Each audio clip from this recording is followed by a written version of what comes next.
কি সব নমস্কার করলো, এ খাবার দিল সে খাবার দিল, কিন্তু দেখা গেল কিছুই হলো না। 10 হাত লিয়া দাঁড়ায় থাকলো, কুত্তা মুতা দিলেও খেতাবার পারলো না। জোরে কোন কথা ঠিক কি না?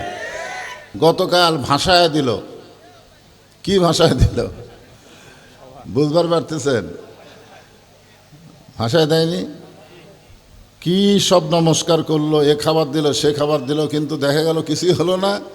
10 হাত লিয়া দাঁড়ায় থাকলো, কুত্তা মুতা দিলেও খেতাবার পারলো না। জোরে কোন কথা ঠিক কি না? ওরাই বোঝে যে এইটার কোনো ক্ষমতা নাই, এর ভাষায় দাও, লাত্তি গুড়ি মাইরা সব ভাঙ্গা দিল। চিন্তা করে দেখেন, আল্লাহ কোরআনে বলেছেন ওমাইয়াবতাগি গায়রাল ইসলাম দীনান ফালা ইউকবালা মিনহু। ইসলাম ছাড়া অন্য কোনো ধর্ম কেউ যদি গ্রহণ করে, আল্লাহ বলেছেন কখনোই তা কবুল করা হবে না। আল্লাহর কাছে একমাত্র কবুলযোগ্য ধর্মের নাম কি? আর আমরা জন্মসূত্রে মুসলমান। সুবহানাল্লাহ বলেন। আমাদের ভাগ্য কি ভালো যে রুহের জগতে আল্লাহ আমাদের রুহগুলোকে পছন্দ করে দুনিয়ার জগতে মুসলমানের ঘরে আমাদের কবুল করেছেন। আমাদের মতন ভাগ্যবান কে আছে যাদের নবীকে আল্লাহ বিশ্ব নবী বানায় দিছে? জোরে কোন সুবহানাল্লাহ। আমাদের মতন ভাগ্যবান কেউ আছে নাকি? এই যে একটা গান শুনছিলাম ছোটবেলায়, আছেন আমার মুক্তার, আছেন আমার ব্যারিস্টার, শেষ বিচারের হাইকোর্টেতে তিনি আমায় করবেন পার, আমি পাপী তিনি জামিনদার। কি ভাগ্য দেখছেন? এটা শেষ বিচার। শেষ বিচার মানে বাংলাদেশের বিচার না। আল্লাহ যখন হাকিম হয়ে আমাদেরকে আসামি বানায় বিচার শুরু করবেন, ওই সময় আমাদের নবী উকিল হয়ে ব্যারিস্টার হয়ে আল্লাহর কাছে আমাদের পক্ষে ওকালতি করে আমাদেরকে সুপারিশ করে জান্নাতে পৌঁছায় দিবে। এমন একজন নবী নেতা পেয়ে আপনারা খুশি না বেজার? খালি নবী হিসাবে মানবেন, তাই না? নবীর প্রতি দরুদ পড়ি, নবীরে সালাম করি মিলাদের ভিতরে, কিন্তু নবীর সমাজ গড়ার কাজে অনেকের দ্বন্দ্ব মনে বাজে। নবী থাকবে মাদ্রাসায়, নবী থাকবে মসজিদে, নবী সংসদে যাবে কেন? অনেকের এরকম একটা কথা আছে না নাই? আমার নবী শুধুমাত্র মসজিদে ছিলেন না, মাদ্রাসায় ছিলেন না, আমার নবী মদিনাকে একটা রাষ্ট্র ঘোষণা করেছিলেন। জোরে কোন কথা ঠিক কিনা? এই জন্যে আমাদের নবী শুধু নবী না, আমরা দরুদে কি বললাম? আল্লাহুম্মা সাল্লি আলা সাইয়্যিদিনা। সাইয়্যিদিনা মানে কি? সাইয়্যিদিনা শব্দের অর্থ হলো আমাদের নেতা। আমরা তার প্রতি দরুদ পড়তেছি, যিনি আমাদের নবী, যিনি আমাদের নেতা। তাহলে এখন চিন্তা করেন, যে নবী আমাদেরকে ভুলবে না, আমাদের জন্য ওকালতি করবে, ব্যারিস্টারি করবে, আমাদেরকে সুপারিশ করে জান্নাতে নিয়ে যাবে, যেই নবী জান্নাতের ভিতরে ঢুকেও আমাদের কথা ভোলে নাই। লাইলাতুল মেরাজে আল্লাহ যখন নবীকে জান্নাতে ঢোকার তৌফিক দিলেন, আমাদের নবী কিন্তু জান্নাতে ঢুকছিলেন, আপনারা জানেন। সে রাতের নাম কি? লাইলাতুল মেরাজ। নবীর সঙ্গে একজন ফেরেশতা ছিল, নাম হলো জিবরাইল। ফেরেশতা জিবরাইল বললেন, ইয়া রাসূলুল্লাহ, আপনি যদি জান্নাত থেকে বের না হন, আল্লাহ আপনাকে জান্নাত থেকে বার করে দিবে না। কেন দিবে না? কারণ জান্নাতের একটা শর্ত আছে। এই কোরআন শরীফ যারা পড়েন তারা দেখবেন জান্নাতের শর্ত কি? সালামুন আলাইকুম তিবতুম ফাদখুলুহা খালিদিন। কেউ যদি একবার জান্নাতে প্রবেশ করে, আল্লাহ তাকে চিরস্থায়ীভাবে জান্নাত দিয়ে দেয়। জিবরাইল বলতেছে, আপনি যদি জান্নাত থেকে বের না হন, আল্লাহ আপনাকে বার করে দিবে না। খামাখা দুনিয়াতে গিয়ে আপনার লাভ কি? আমাদের নবী দুনিয়াতে যে কয়দিন ছিলেন, শান্তিতে ছিলেন না কষ্টে ছিলেন? সবাই এক বাক্যে বলেন, শান্তি না কষ্ট? যেই বছর রাসূল মেরাজ করেছেন ওই বছর আবার বেশি কষ্ট। মানে মেরাজের বছর, যে বছরে আল্লাহ রাসূল আল্লাহর আরশে গেছিলেন, ওই বছরে রাসূলের জীবনে সবচাইতে বেশি কষ্ট। 1 নম্বর কষ্ট হলো চাচা আবু তালেব মারা গেছে, 2 নম্বর কষ্ট হলো দরদের বিবি খাদিজা মারা গেছে, 3 নম্বর কষ্ট হলো তায়েফের ময়দানে কলেমার দাওয়াত দিতে গিয়ে পাথরে জর্জরিত হয়ে গেছে। সেই বছরই আল্লাহ বা নবীকে নিয়ে গেছে আল্লাহর বাড়িতে, আল্লাহর আরশে। জোরে এখন সুবহানাল্লাহ। জিবরাইল বলতেছে আপনি না যাওয়াই ভালো, খামাখা দুনিয়াতে গিয়ে আপনি কি করবেন? এই শান্তির জান্নাতের মধ্যে আপনি চিরস্থায়ীভাবে থাকতে পারবেন। সঙ্গে সঙ্গে আল্লাহর নবী রাগ করে বললেন, জিবরাইল, যেই কথা তুমি একবার বলেছ এ কথার দ্বিতীয়বার বলতে পারবা না, যে কথা একবার বলেছ এ কথার দ্বিতীয়বার বলতে পারবো না। জিবরাইল ভয়ে নবীর কাছ থেকে সরে গেলেন, ভয়ে। জিবরাইল চিন্তা করে, এই নবীর কাছে আমি আল্লাহর কোরআন নিয়ে গেছি, যে কোরআনের মধ্যেই বলা হয়েছে অমা আরসালনাকা ইল্লা রহমাতাল লিল আলামিন, যাকে আল্লাহ গোটা বিশ্ব জগতের জন্য রহমত স্বরূপ প্রেরণ করেছে, আর সেই নবী এত রাগ করলো কেন? জিবরাইল বলে, হুজুর আপনি এরকম রাগ করলেন কেন? আল্লাহ রাসূল বললেন, জিবরাইল তুমি জানো না, আল্লাহ যদি আমাকে জান্নাতে থাকার জন্য ঢুকতে বলতো আমি জান্নাতে ঢুকতামই না। আল্লাহ যদি বলতো নবী আপনি জান্নাতে গিয়ে থাকেন, আমি জান্নাতে ঢুকতাম না। আমি শুধু দেখার জন্য জান্নাতে ঢুকছি, যে আল্লাহ আমার গুনাহগার উম্মতের জন্য কেমন জান্নাত বানাইছে, এই জান্নাত দেখার জন্য শুধু আমি জান্নাতে ঢুকছি। জিবরাইল বললেন, তাহলে আপনি জান্নাতে থাকবেন না? আল্লাহ রাসূল বললেন, আমি সেই দিন জান্নাতে ঢুকবো যেদিন আমার সমস্ত উম্মতিনীকে আল্লাহ জান্নাত দিয়ে দিবে। এখন চিন্তা করে দেখেন, যেই নেতা জান্নাতে গিয়া আমাদের কথা ভোলে নাই, আমরা সেই নেতা বাদ দিয়া সাধারণ মানুষকে নেতা বানায়া তার পিছনে চামচাগিরি করতেছেন, ওই সংসদে গিয়ে আপনার কথা ভুলে যাবি। জোরে কোন কথা ঠিক কিনা? দেশে সব টাকা মেরে এরা বিদেশে পাচার করবে, আর সেলেক মারাছেন লেতা। এলা লেতা। আমরা ছোটবেলায় শুনতাম, এই যে কাপড় পুরাতন হয়ে গেলে, তখন তো কারেন্ট ছিল না, তখন ওই হারিকেনের চিমনি মোছার জন্য একটা কাপড় ব্যবহার করা হতো, তার নাম হলো লেতা। তার নাম কি? তো এখনকার যারা নেতা এরা হলো লেতা, লেতা, লেতা। এই লেতার পিছনে ঘুরে নিজের জীবনের সময়কে নষ্ট করেন না। লাকাদ কানা লাকুম ফি রাসূলিল্লাহি উসওয়াতুন হাসানা। আল্লাহ কোরআনে বলেছেন, সফলতা যদি পাবার চাও বিশ্বনবীর আদর্শকে তোমরা গ্রহণ করে নাও। আমার নেতা, তোমার নেতা মাশাআল্লাহ, এমন একজন বিশ্বনবী আল্লাহ আমাদেরকে নিয়ামত স্বরূপ দান করেছেন। আমরা খুশি না বেজার? তাহলে জবান খুলে বলি আলহামদুলিল্লাহ। আপনারা যে কোরআন থেকে আলোচনা শুনবেন, সূরা মুলকের 2 নম্বর আয়াত আপনাদের সামনে আমি তেলাওয়াত করেছি। সূরা মুলক নামটা কি? 29 পারার প্রথমেই দেখবেন এই সূরাটা আছে, তাবারাকাল্লাযী বিয়াদিহিল মুলক। আছে না নাই? যারা কোরআন শরীফ পড়েন তারা ভালো বুঝতেছেন। সূরা মুলক অত্যন্ত বরকত গুরুত্বপূর্ণ সূরা। আমাদের বাংলাদেশের কিছু নেতা না তো লেতা বলতেছে যে ইসলামের সাথে রাজনীতির কোনো সম্পর্ক নাই, কোরআনের সাথে নাকি রাজনীতির কোনো সম্পর্ক নাই, এই কথা বলতেছে না। অথচ আল্লাহ তাআলা সূরা মুলুক নামে একটা সূরাই কোরআনে দিয়ে বলতেছে, গোটা বিশ্বের রাজত্ব, কর্তৃত্ব, মালিকানা একমাত্র কার হাতে? সমস্ত ক্ষমতার মালিককে না জনগণ? সমস্ত ক্ষমতার মালিককে। হ্যাঁ মাশাআল্লাহ। এটা 5ই আগস্টে হাসিনা বুঝিছে। জোরে কোন কথা ঠিক কিনা? এর আগে হাসিনা বোঝেনি, খালি কয় দেশ আমার বাপের, দেশ আমার। হায় হায়, এত সালের আগে হাঁক নামাইকে। কিন্তু আল্লাহ কি বলতেছেন? ওয়া আলা কুল্লি শাইইন কদির। গোটা পৃথিবীর একমাত্র ক্ষমতার মালিককে। অহুয়া আলা, আলা মানে উপরে, অহুয়া মানে তিনি, কুল্লি মানে প্রত্যেকটা বিষয়ের উপরে একমাত্র ক্ষমতাকার আল্লাহ। এটা কি আপনার বিশ্বাস করেন? তাহলে ক্ষমতার উৎস কি মানুষ না আল্লাহ? আরো জোরসে বলেন। সেই আল্লাহ বলতেছেন, আল্লাযী খলাকাল মাউতা ওয়াল হায়াতা লিয়াবলুয়াকুম আইয়ুকুম আহসানু আমালান ওয়া হুয়াল আজিজুল গফুর। যিনি আমাদের মৃত্যু আর হায়াতকে সৃষ্টি করেছেন। মৃত্যু আর হায়াতকে কে সৃষ্টি করছেন? আরো জোরে বলেন, কে করছেন? আল্লাহ।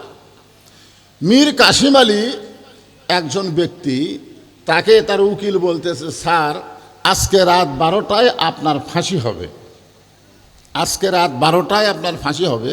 তো মীর কাসিম আলী বলতেছে, এখন কয়টা বাজে? তো বলে, এখন তো 9:30 বাজতেছে। তখন সে মুচকি হাসিতে বলতেছে, আলহামদুলিল্লাহ, এখনো 2.5 ঘন্টা বাকি আছে। কারণ বিশ্বাস করে খালাকাল মাউতা ওয়াল হায়াতা, মৃত্যু এবং হায়াতকে সৃষ্টি করছেন কে? জোরে বলেন, কে করছেন? আল্লাহ।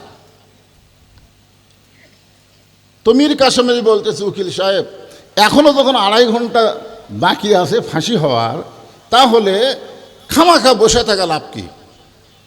আমি 2 ঘন্টা ঘুম পাড়ি, যদি চেতন না পাই তাহলে তুমি আমাকে ডাক দিও। কারণ ঘুম দেওয়ার মালিক কে? আপনি কি নিজের ইচ্ছায় চেতন পেতে পারবেন? পারবেন না, যদি আল্লাহ চেতন না করে। এই জন্য ঘুমের পূর্বে একটা দোয়া আছে, আপনার পড়েন নাকি সে দোয়া? এই যুবকেরা ফেসবুক চালাতে চালাতে ঘুমায় যাও। আল্লাহুম্মা বিইসমিকা আমুতু ওয়া আহইয়া, এই দোয়াটা পড়ে মীর কাসিম আলী ঘুমায় গেলেন। উকিল মনে মনে চিন্তা করতেছে, ফাঁসির চিন্তায় লোকটা পাগল হয়ে গেছে। কারণ 2.5 ঘন্টা পর ফাঁসি হবে, সেই লোকটা ঘুমাবে কেমনে? উকিল মনে মনে করছে যে এই ফাঁসির চিন্তায় পাগলা হয়ে গেছে, 2.5 ঘন্টা পর যার ফাঁসি হবে সেই লোকটা ঘুমাবার পারবি? এই মনে করে উকিল বার হয়ে গেছে। ঠিক যখন ঘড়িতে 11:30 বাজে, আর 8 ঘন্টা আছে, কয় ঘন্টা? এমন সময় ফাঁসির কন্ডম ছেলে ঢুকে দেখে মীর কাসিম আলী নাক ডাকা ঘুম পাড়তিছে, এরকম নাক ডাকে।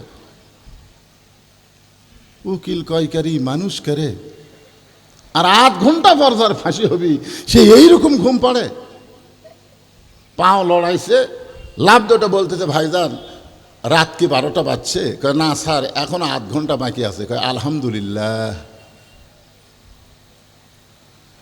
মীর কাসিম আলী ওযু করে 2 রাকাত নামাজ পড়ে কোরআন শরীফের সূরা মুলক আর মুজাম্মিল তেলাওয়াত করে ফাঁসির কন্ডম ছেড়ে সবচাইতে ভালো পাঞ্জাবি যেটা, সেই পাঞ্জাবি পরে চিরুনি দিয়ে মাথার চুল হাঁচড়ায় বলে, উকিল দেখো তো আমারে কেমন লাগতেছে। উকিল বলে, স্যার আপনার ফাঁসি হবে, আপনি যেইভাবে সুন্দর কাপড় পরে মাথার চুল হাঁচড়াইতেছেন, আপনি কি শ্বশুর বাড়ি যাবেন?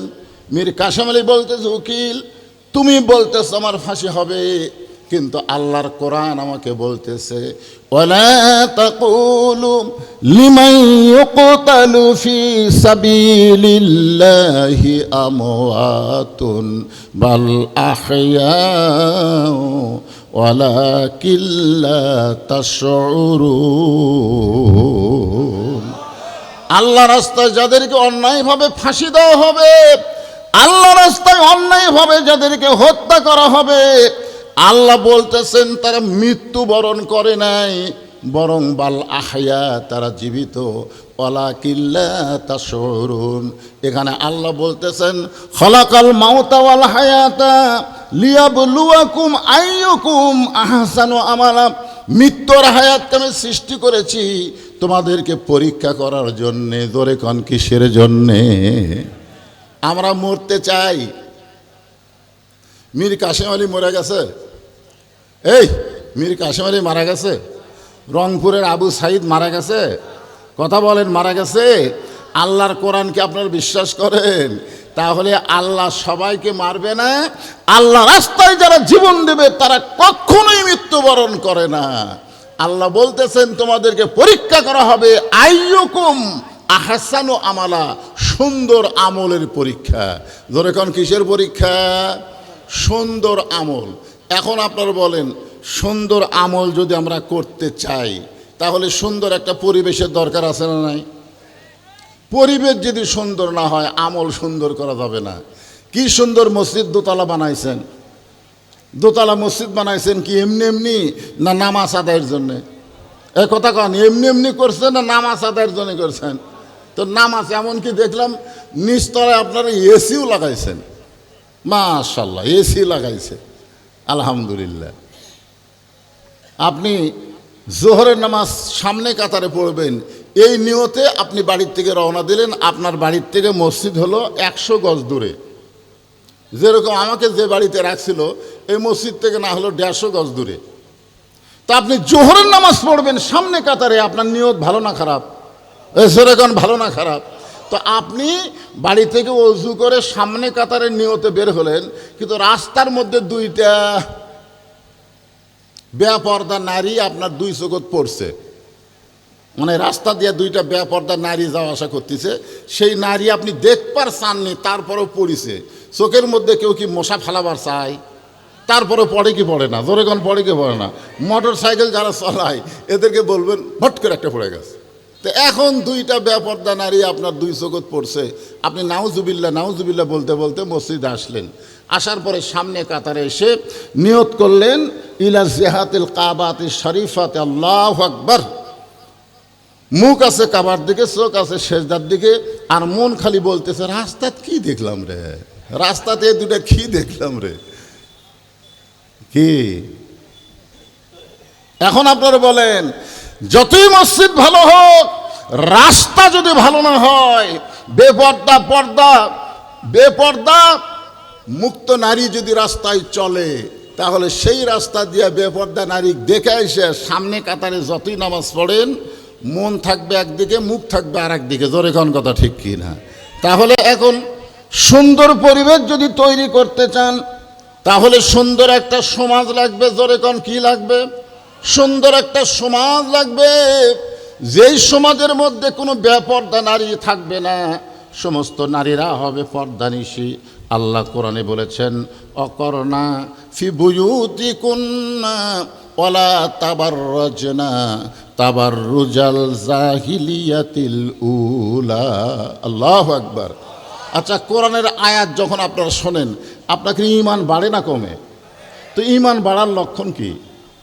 ওয়াইজা তুলিয়াত আলাইহিম আয়াতুহু জাদাতুহুম ঈমানাও ওয়া আলা রাব্বিহিম ইয়াতাওয়াক্কালুন। এইবারে বোঝা গেল। এখন সামাজিকভাবে মেয়েরা যেন বেপর্দায় না থাকে, তাহলে পরিবেশ সুন্দর করতে গেলে সুন্দর একটা সমাজের দরকার আছে না নাই? কথা হোহা করা লাগবে, তারপরে ওয়াজের তাফসীর বুঝতে পারবেন। সুন্দর একটা সমাজ যদি তৈরি করতে চান, তাহলে সুন্দর একটা রাষ্ট্রের দরকার আছে না নাই? সুন্দর একটা রাষ্ট্র যদি তৈরি করতে চান, তাহলে মানুষের তৈরি সংবিধান দিয়া সুন্দর রাষ্ট্র হবে না।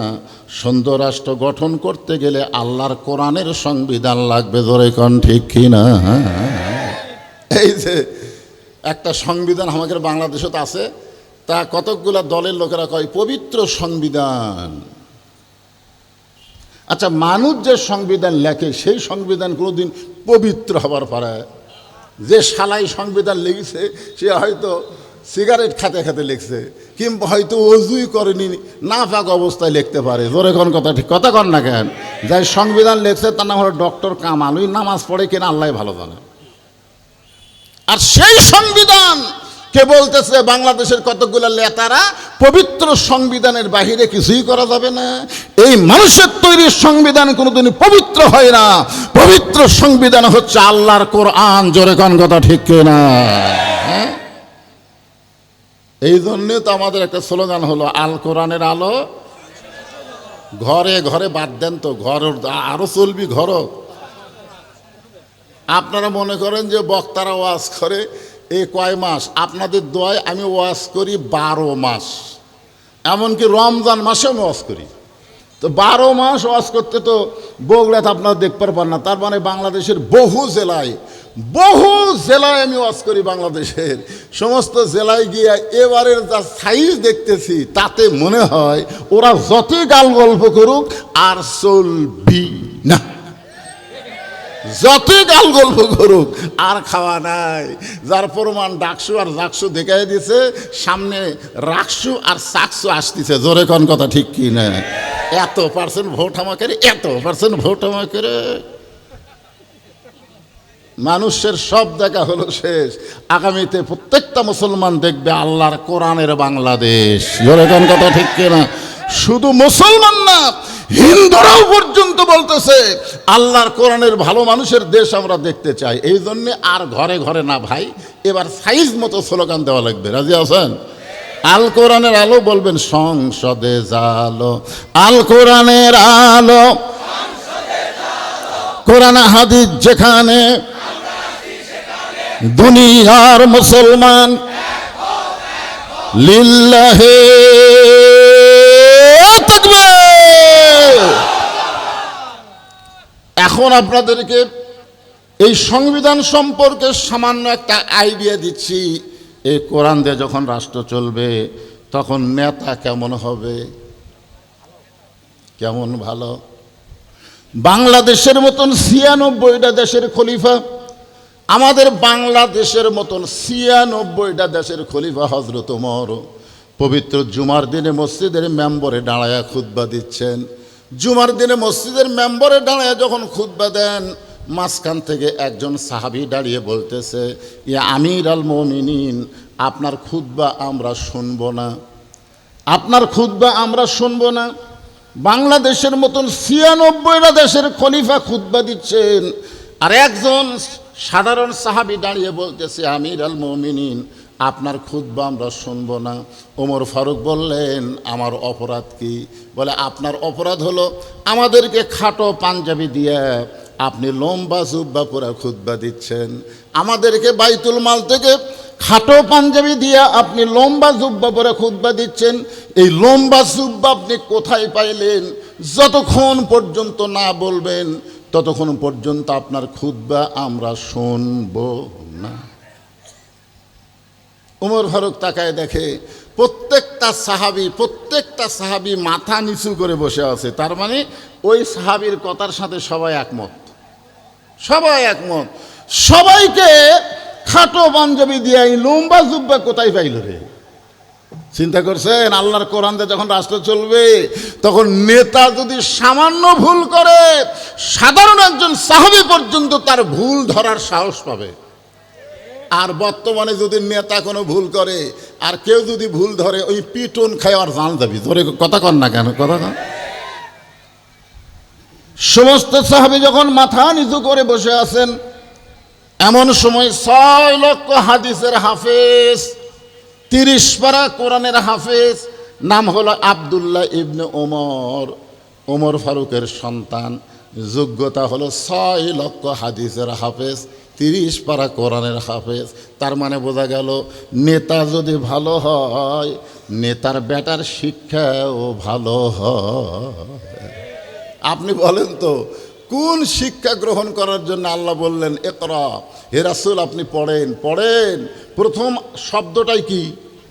ইকরা। কোরআনের প্রথম শব্দ কি? ইকরা। আপনি পড়ুন। আল্লাহ রাসূল পড়লেন না, ফেরেশতা জিবরাইল বললেন পড়ুন। আল্লাহ রাসূল বললেন আমি পড়ব না। জিবরাইল বললেন আপনি পড়েন। রাসূল বললেন খালি পড়তে বলো, কি পড়বো, কি পড়বো? সব পড়া আমি পড়ব না। ফেরেশতা জিবরাইল বললেন বিইসমি রব্বিকাল্লাযী খলাক, যে আল্লাহ আপনাকে সৃষ্টি করেছেন সে আল্লাহর নামে পড়েন। তার মানে মুসলমান যারা হবে যতই শিক্ষা করেন, সর্বপ্রথম তাকে আল্লাহর কোরআনের শিক্ষা গ্রহণ করা লাগবে। সবাই ঠিক বলতেছে না? সবাই ঠিক? কারা কারা ঠিক দেখে হাত তোলেন তো দেখি। লিল্লাহে তাকবীর, মাশাআল্লাহ। তাহলে চিন্তা করেন, আপনাকে এই অজাকপুর না, অজাকপুর বাগুয়েলে প্রাইমারি আছে না নাই? সেই প্রাইমারি কার টাকায় চলে? ধরেন কার টাকায়? প্রাইমারি ক্লাস 2 এর ছেলে খাড়ায় তাকে পেশাব করতেছে, তাই বললাম বাজান বস বস, খাড়ায় থেকে পেশাব করা হয় না, ডানে থেকে পেশাব করা হয় না, বসো।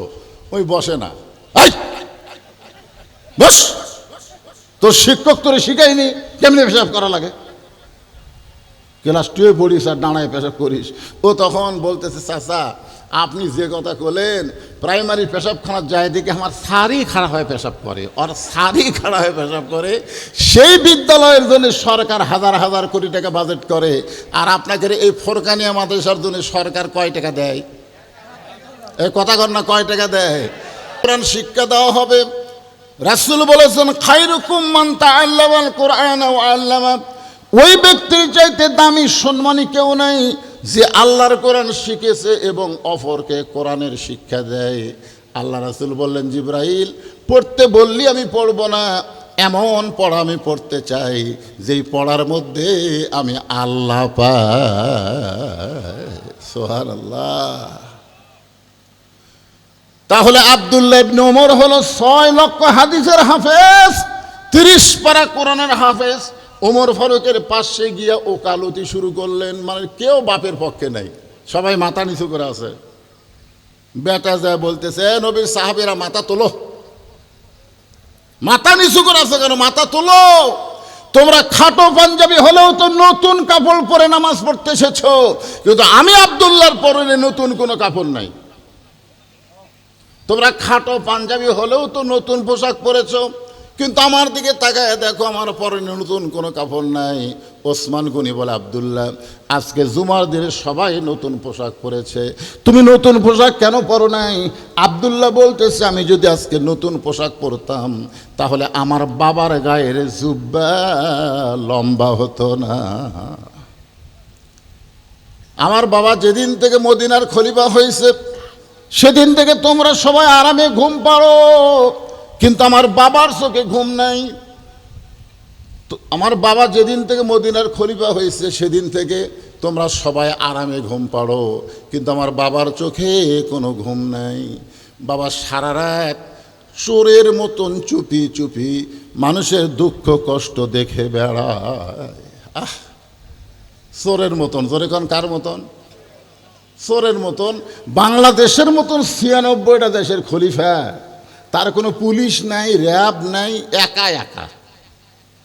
আর হামাকের বাংলাদেশের প্রধানমন্ত্রী 1 ঘন্টায় একলা বেড়াতে পারবে, চিন্তা করছেন? এমপি সাহেব পারবে, এমপি। কি অবস্থা! আর বাংলাদেশের মতন 96টা দেশের খলিফা চোরের মতন একা একা মানুষের দুঃখ কষ্ট দেখতেছেন আর ঘুরতেছেন। হঠাৎ দেখতে পাই মরুভূমির ভিতরে তাঁবু টাঙ্গায়া, তাঁবুর মধ্যে 2টা বাচ্চা মা মা বলে কাঁদতেছে, আর মা পাতিলে গোস্ত সিদ্ধ করতেছে আর বলতেছে বাবা গোস্ত সিদ্ধ হলেই তোমাদের খাবার দেব। ওমর ফারুক চিন্তায় পড়ে গেলেন, দুম্বার গোস্ত হলে বড় জোর 8 ঘন্টা লাগবে, উটের গোস্ত হলে বড় জোর 1 ঘন্টা লাগবে। এত গভীর রাত হয়ে গেছে, এখন পর্যন্ত গোস্ত সিদ্ধ হয় না। আমার মনে হয় এই মা সন্তানকে দয়া করে না। এখন লোকমা দিতে গিয়া তাঁবুর নিকটে গিয়ে বললেন মা তোমার অন্তরে কি কোনো দয়া মায়া নাই? তোমার সন্তান ক্ষুধার জ্বালায় কাঁদতেছে, আর এত গভীর রাত হয়ে গেল এখন পর্যন্ত তোমার গোস্ত সিদ্ধ হয় না। মেয়েটা বলতেছে পথিক তুমি কে গো? তোমাকে আমি চিনি না। এই গভীর রাত্রে এমন বিপদে আমি পড়েছি, আল্লাহ আমার খোঁজ নেয় না। নাউজুবিল্লাহ বলেন।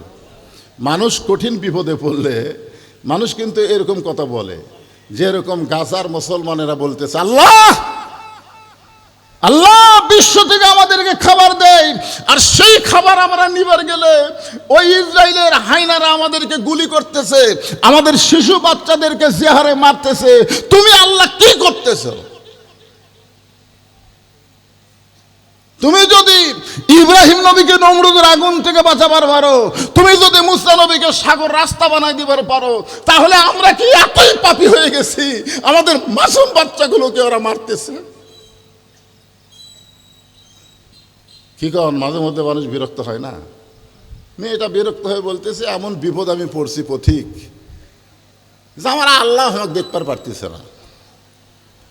মেয়েটা বলতেছে আমার বাড়ি হলো ইয়ামিন দেশে। আমি শুনতে পাইলাম মদিনার খলিফা হযরত ওমর অত্যন্ত ভালো মানুষ। আমার দুইটা এতিম বাচ্চাকে নিয়ে গতকাল বিকেলবেলা ওমরের দরবারে যাবার চাচ্ছিলাম, কিন্তু এত মানুষের ভিড় আমি ওমরের দরবারে ঢুকতে পারি নাই। আমি আমার দুইটা বাচ্চাকে নিয়ে নিয়ত করলাম আগামীকাল সকালবেলা ওমরের দরবারে যাব।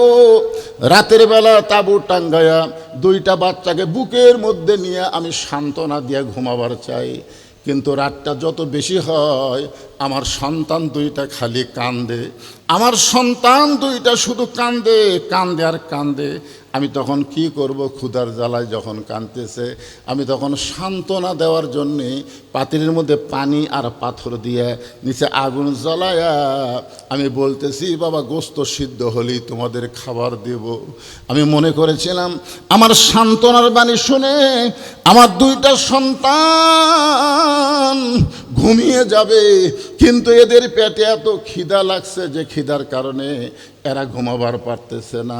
আমি মা হইয়া বলতেছি পথিক সকালবেলা পর্যন্ত আমার দুইটা সন্তান হয়তো আর বাঁচবে না। সঙ্গে সঙ্গে ওমর ফারুক বললেন মা একটু ধৈর্য ধরো, মা একটু ধৈর্য ধরো, ওই পাথর পানি গরম না করে তুমি তোমার সন্তান দুইটাকে বুকের মধ্যে নিয়ে একটু ধৈর্য ধরো। গভীর রাত্রে এক দৌড়ে বাইতুল মালের দরজায় ডাক দিলেন আসলাম দরজা খুলে দে রে আসলাম, দরজা খুলে দে। আসলাম দরজা খুলে দিলে ওমর ফারুক বললেন খাবার একটা বস্তা আমার মাথায় উঠাইয়া দে। আসলাম বলে আমি হলাম চাকর, আপনি হলেন আমির, খাবার বস্তা গভীর রাত্রে কোথায় নেওয়া লাগবে? ওমর ফারুক বললেন আসলাম একজনের পাপের বোঝা আর একজন মাথায় নেয় না, দে আমার মাথায় উঠাইয়া দে। এখন আসলাম কি করবে?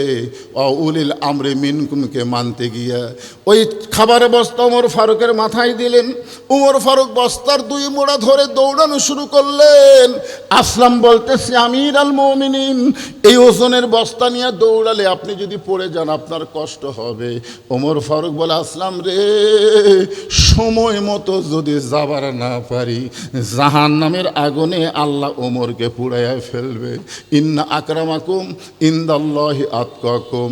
আল্লাহর কোরআন দিয়ে যখন রাষ্ট্র চলে তখন নেতারা কেমন হয় একটু খেয়াল করে শোনেন। তাঁবুর কাছে বস্তা নিয়ে বললেন মা তোমার সন্তান দুইটা কি জীবিত আছে? মেয়েটা বলতেছে এখনো জীবিত আছে। ওমর ফারুক বললেন মা তাহলে রুটি হালুয়া তৈরি করো।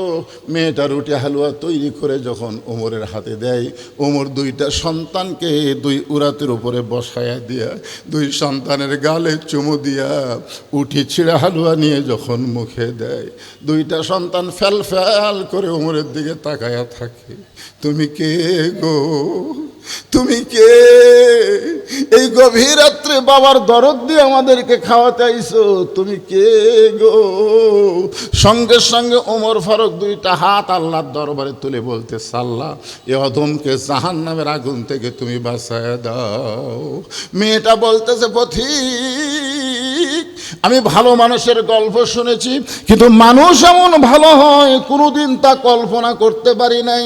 আজকে শুনে নাও রে পথিক, উমরকে যদি আল্লাহ মদিনার খলিফা না বানায়া তোমারে যদি মদিনার খলিফা বানায় দিত তাহলে আল্লাহ তাআলা মদিনাকে আল্লাহর জান্নাত ঘোষণা করত।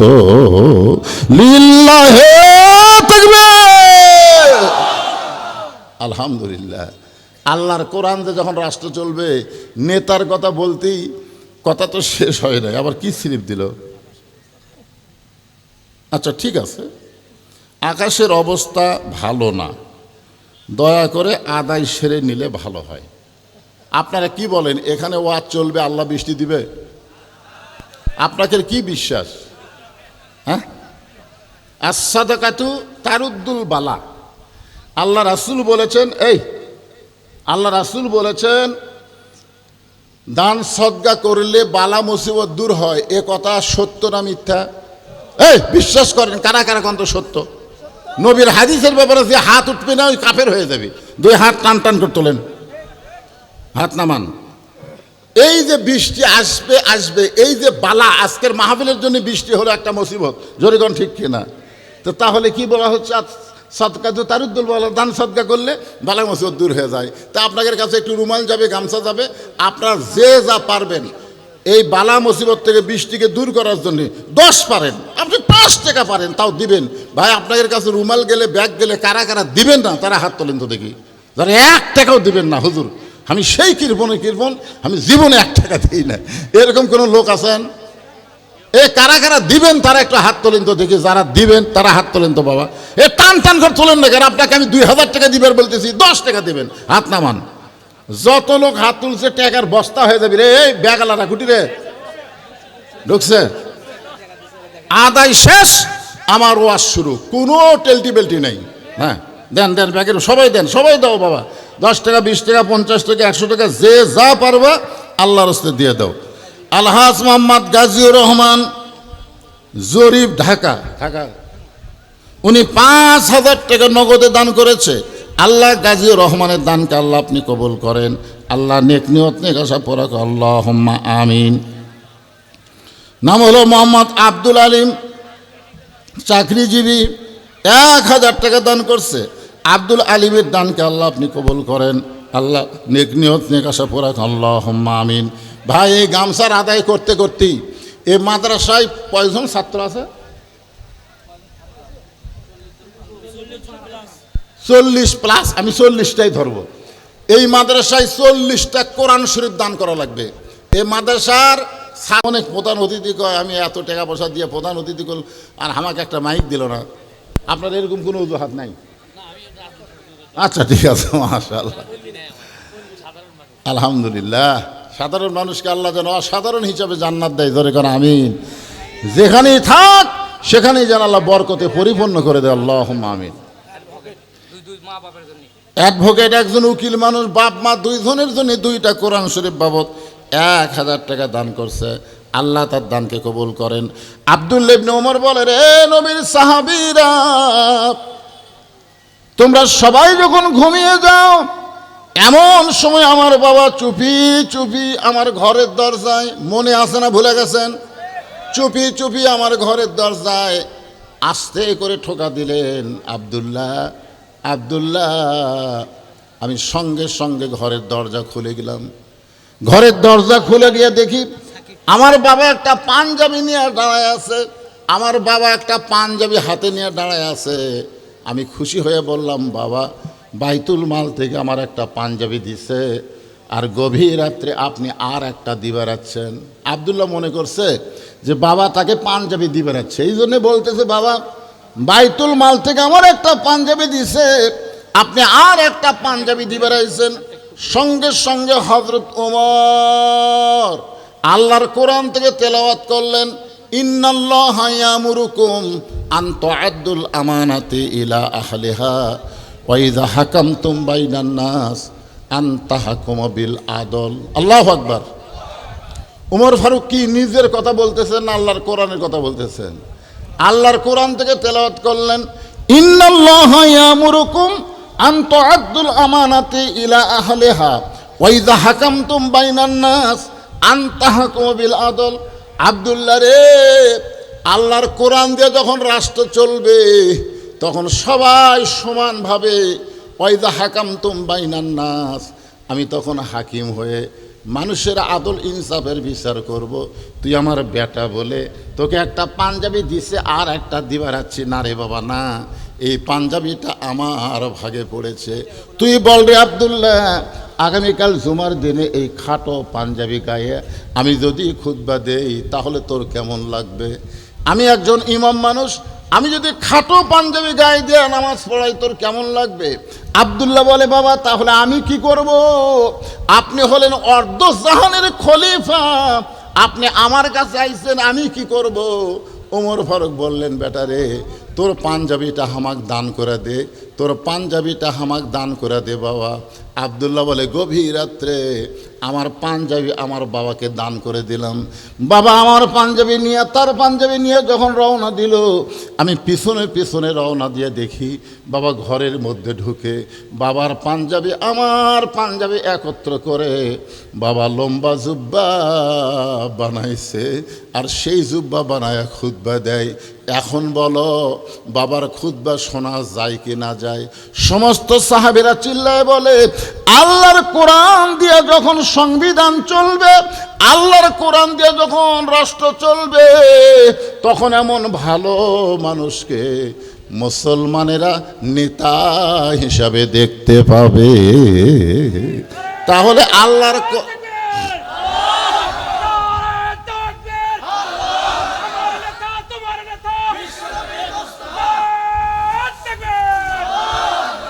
আল্লাহর কোরআন দিয়ে যখন রাষ্ট্র চলবে, তখন ভালো মানুষকে নেতা হিসাবে দেখা যাবে। আমরাও কি চাই? আল্লাহর আইন চাই, সৎ লোকের কথা কন না কেন, সৎ লোকের শাসন চাই, আল্লাহর আইন চাই। আল্লাহর আইনে সৎ লোক, বদ লোক যায় ওটি পারবি না তো, কারণ খুব ঠেলা আছে। তো এখন এতক্ষণ পর্যন্ত আল্লাহর কোরআন দিয়ে রাষ্ট্র চললে একজন নেতা কেমন হবে সেটা আপনারা শুনলেন। এখন আল্লাহর কোরআন দিয়ে যখন রাষ্ট্র চলবে, তখন একজন কর্মী কেমন হবে, কর্মীরা তখন কেমন হবে, এটা আমাদের জানার দরকার আছে না নাই? আল্লাহর কোরআন দিয়ে যখন রাষ্ট্র চলবে, তখন প্রত্যেকটা মানুষ কেমন হবে এটা নিজের চোখে দেখার জন্যে দিয়ে দেন। আর এটা আপনি কি আরো টাকার দরকার আছে? তাহলে আদায় করি। 40টা হয়নি, দেয়নি, ভাগ্যে নাই। বাপ মা মরে গেছে, সয় সম্পত্তি বেটা খাচ্ছে, বাপ এখন যা হয় হোক। একটা মরা বাপের জন্যে, মায়ের জন্যে যে সন্তান একটা কোরআন শরীফ দিবার পারে না, উই যখন মরে যাবি তোর ওর গোরস্থান ওর বেটা কি বানাবি জানেন? বাগুন বাড়ি বানাবে। আমার এলাকার গোরস্থান কয়, হুজুর গোরস্থান খামাকা ফেলে থাকে কি হয়? আমি আলু বাগুন লাগাই। হুজুর লাগা, যা ফেলে থেকে কি হইব, অযথা জায়গার দাম নেই। হ্যাঁ, একটু মনোযোগ দিয়ে শোনেন। একজন কর্মী কেমন? আপনারা যারা বসে আছেন আপনারা সকলেই হবেন কর্মী। সুবহানাল্লাহ বলেন। অর্ধ জাহানের খলিফা হযরত ওমর ছদ্মবেশে মদিনার অলি গলি ঘুরতেছে একটা কর্মী দেখার জন্যে। হঠাৎ হযরত ওমর দেখতে পায় বিস্তীর্ণ মরুভূমির মধ্যে একজন রাখাল উট আর দুম্বা চড়ায়। হযরত ওমর শুধুমাত্র আল্লাহর কোরআন দেখার জন্যে, শুধুমাত্র কোরআনটা কেমন, কোরআন কাগজে লেখা একটা কিতাব না, কোরআন হলো বাস্তব জীবনে আমল করার একটা গ্রন্থ। জোরে কোন ঠিক কিনা? রাখালকে সালাম দিয়ে বললেন, রাখাল ভাই আমার পেটে ক্ষুধা লাগছে, আমি উটের এক পেয়ালা দুধ চাই। রাখাল মুচকি মুচকি হাসে। ওমর ফারুক বলে, রাখাল আমি তোমারে সালাম দিলাম, উটের দুধ চাইলাম, আর তুমি মুচকি মুচকি হাসো। রাখাল বলে, তোমার সালামের উত্তরও দিব না, তোমাকে উটের দুধও দেওয়া যাবে না। ওমর ফারুক বললেন, আমার অপরাধ কি? রাখাল বলতেছে, তোমার অপরাধ হলো আগে তোমার পরিচয় দাও। ওমর ফারুক চিন্তায় পড়ে গেলেন যে আমি অর্ধ পৃথিবীর খলিফা হইয়া ছদ্মবেশ ধারণ করে আল্লাহর কোরআন দেখতে চাই, আর এই বেটা বলতেছে আপনার পরিচয় না দিলে আপনার সালামের উত্তর দেব না, উটের দুধও দিব না। আমি এখন কি পরিচয় দিব? আমি কি পরিচয় দেব? এমন সময় আল্লাহর কোরআন এসে বলতেছে, ওমর রাখাল যখন তোমার পরিচয় চাইছে তুমি আসল পরিচয় দাও। তোমার আসল পরিচয় হলো মিল্লাতা আবিকুম ইব্রাহিম হুয়া সাম্মাকুমুল মুসলিমিন। কি বুঝলেন? আসল পরিচয় বদল শীত, আসল পরিচয় বক্তা, আসল পরিচয় ইমাম, আসল পরিচয় বীর মুক্তিযোদ্ধা, আসল পরিচয়ের কন্ট্রাক্টর, এগুলো আসল পরিচয় না, এগুলো হলো ভেজাল পরিচয়। আসল পরিচয় হলো আমরা মুসলমান। যখন আসল পরিচয় কি? আল্লাহ কোরআন কি বলেছে? এমপি না হয়ে মরো না, চেয়ারম্যান না হয়ে মরো না, ডাক্তার না হইয়া মরো না, এই কথা আল্লাহ বলেছে। আল্লাহ বলেছে লা তামুতুন্না ইল্লা ওয়া আনতুম মুসলিমুন, মুসলমান না হইয়া মরিও না। তাহলে দুনিয়াতে যারা পরিচয় মুসলমান দিবে, মরার সময় তারা মুসলমান হয়ে মরতে পারবে। জোরে কোন কথা ঠিক কিনা? এই মুহূর্তে যখন বলবো আমাদের আসল পরিচয় কি, আপনারা সকলে জবান খুলে বলবেন মুসলমান। যারা বলবেন না তাদের কান্দের ফেরেশতা। তোমার দুই কান্দে দুই কি, দুই কান্দে দুই মোহরি, লেখিতেছেন ডায়েরি, দলিল দেখে রায় দিবে, টাকা পয়সার নাই কারবার। কেরামান কাতিবিনা ইয়ালামুনা মা তাফালুন। আমাদের আসল পরিচয় কি? এতগুলো মুসলমান থাকতে আপনারা এই স্লোগান দিলেন। ফেরেশতারা বলতেছে, আল্লাহ আমরা তোমার কোরআনের মাহফিলে গেলাম, তোমার বান্দার পরিচয় দিল আমরা মুসলমান। আল্লাহ বলে, যত গুনাহগারী হোক না কেন আমি তাদের নাম জান্নাতি হিসাবে কবুল করে নিলাম। কেরে সাহস করে বলা যায় না কি যত বড় গুনাহগার হই আমরা মুসলমান? এই ব্যাপারে কোনো সন্দেহ আছে নাকি? সন্দেহ আছে? তাহলে আমাদের আসল পরিচয় কি? আরো জোরে, জোরসে বলুন। জোর হলো না? মাশাআল্লাহ। উমর ফারুক বলতেছে, রাখাল আমার আসল পরিচয় হলো আমি একজন মুসলমান। রাখাল বলতেছে, আসল না নকল? এইবারই তো উমর ফারুক ধরা খাসা। মুসলমান তো মুসলমানই, এর মধ্যে ওর আসল নকল কি? আসল মুসলমান তারা মাগরিব এশার নামাজ পড়ে ওয়াজ শুনতেছে, যারা মাগরিবও পড়েনি, এশাও পড়েনি, ওই ফজরও পড়বি না, ওই যতই মুসলমান মিছিল করুক কাম হবে না। কারণ রাসূল বলেছেন, লা সলাতা লা ঈমানা, যার নামাজ নাই তার ঈমান নাই। লা সলাতা লা দীনা, যার নামাজ নাই তার কোনো ধর্মই নাই। বাইনাল আবদি ওয়াল কুফরি তরকুস সালাত, বান্দা আর কাফেরের মধ্যে পৃথক করার জিনিসটার নামই হলো নামাজ। তাহলে আপনারা এখানে যারা বসে আছেন, আমি সবাইকে বলতেছি না, যারা মাগরিব এশা পড়েননি তারা খালি নিজের বিবেকের দিকে খেয়াল করে দেখেন তো, আপনি ফজর পর্যন্ত বাঁচার গ্যারান্টি আছে? একটু চোখ বন্ধ করে দেখেন তো। শেখ হাসিনার লাগাল মাজাত নাই বল, দুইজন ধরে ট্রেজর তুলে দেয়। আমরা দেখছি ভাই, দুইজন ধরে ট্রেজর তুলে দেয়, ওই মাইক পায়া কাঁপতে কাঁপতে কয় খেলা হবে। এবার এশিয়া কাপে বুঝে গেছে বাংলাদেশের ছেলেরা কেমন খেলে। ওরে ঘন্টি কিরা শালারা মাজাত নাই বল খেলবার যায় কি? একে বলই না, এবারে ব্যাট হাতলে কাঁপতে কাঁপতে আউট হয়ে যায়। আর একটা স্বামী বলছেন খেলা হবে, ওরে ওয়ার্জার মোশান ভাই। খুব খেয়াল করে শোনেন, আসল মুসলমান আর ভেজাল মুসলমান। আপনি কি বলতে পারেন ফজর পর্যন্ত আপনি বাঁচবেন? তাহলে ফজর পর্যন্ত বাঁচার গ্যারান্টি যদি না থাকে, তাহলে কেন মাগরিব এশা পড়লেন না? কেন আপনি মাগরিব এশার নামাজ পড়লেন না? ফজর পর্যন্ত যদি আপনার বাঁচার গ্যারান্টি না থাকে। উমর ফারুক বলে, রাখাল মুসলমান তো মুসলমান, এর মধ্যে আসল নকল কি? রাখাল বলতেছে, আসল মুসলমান যারা হবে তারা চাওয়ার ব্যাপারে সতর্ক থাকবে, দরকার হলে ফাঁসির মঞ্চে যাবে, কিন্তু রাষ্ট্রপতির কাছে বাঁচার দরখাস্ত লিখবে না। এরকম আসল মুসলমান বাংলাদেশ আপনারা দেখেননি? মতিউর রহমান নিজামী নাম শুনছেন? তাকে এসে বলতেছে উকিল সাহেব, স্যার আপনি হলেন একটা দলের আমির, আপনি যদি রাষ্ট্রপতির কাছে বাঁচার দরখাস্ত লেখেন আর রাষ্ট্রপতি যদি আপনার দরখাস্ত মঞ্জুর করে, তাহলে আপনার ফাঁসি কার্যকর হবে না। লেখেন তো স্যার একটা বাঁচার দরখাস্ত। মতিউর নিজামী মুচকি মুচকি হাসে। উকিল বলে, হাসেন কেন? বলে, হাসার কারণ হলো আমার জীবনে 3টা রাষ্ট্রপতিকে আমি ক্ষমতা থাকা অবস্থায় মরা দেখছি। যে রাষ্ট্রপতির কাছে আমাকে বাঁচার দরখাস্ত লিখতে বলতেছো, এরকম 3টা রাষ্ট্রপতিকে আমি ক্ষমতার থাকা অবস্থায় মরা দেখছি। একটা হলো শেখ মুজিবুর রহমান, একটা হলো জিয়াউর রহমান, একটা হলো জিল্লুর রহমান। যারা ক্ষমতা থাকতে নিজেরাই মরে যায়, তাদের কাছে কোনো ইমানদার জীবন ভিক্ষা চায় না। জোরে কোন কথা ঠিক কিনা? কথা বলেন। একটু মনোযোগ দিবেন। আসল মুসলমান যারা হবে তারা কোনোদিন বলবেন আমার দয়াল বাবার দরবার এতে কেউ ফিরে না খালি হাতে। বাবা যদি কিছু দেয়, বাবা যদি কিছু দেয়, বাবাকে একটু মনোযোগ দিবেন। রাখাল বলতেছে, তুমি যদি আসল মুসলমান হও, তুমি দুধ চাইছো কার কাছে?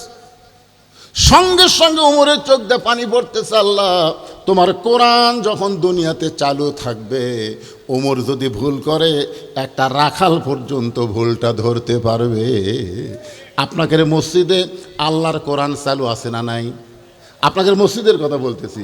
ইমাম সাহেব টাইটেল পাস, দাওরা পাস, এতদিন আসরের নামাজ 4 রাকাত পড়াছে, কিন্তু আজকে 3 রাকাত বসে গেছে। এতদিন কয় বৈঠক দিছে? 2 রাকাত পরে 1 বৈঠক, 4 রাকাত পরে 1 বৈঠক, কিন্তু আজকে ইমাম সাহেব 3 রাকাত যেই বসছে, 4 নম্বর কাতার থেকে এক ভ্যানওয়ালা, অটো ভ্যান চলায়, উনি আবার বলছে আল্লাহু আকবার। ইমাম সাহেব বলতেছে তুই যতই লোক মাদে আমি উঠবো না রে, এতদিন পড়াছি 4 রাকাত, আজ 3 রাকাতেই বসে থাকবো, আমি উঠবো না। দরকার হলে দিনের ভোর রাতে দেবো, মানুষ না আসলে ড্যামি দিব, তাও আমি ক্ষমতা ছাড়বো না। এই মনে করে যদি মসজিদের ইমাম বসে থাকে, আপনারা বলেন তো মসজিদের মুসল্লি ইমামের পক্ষে হবে না ভ্যানালার পক্ষে হবে? কেন ভ্যানালার পক্ষে হবে? যে মসজিদ ইমাম তোর বাপের আইন চলে না, মসজিদে আল্লাহর আইন চলে।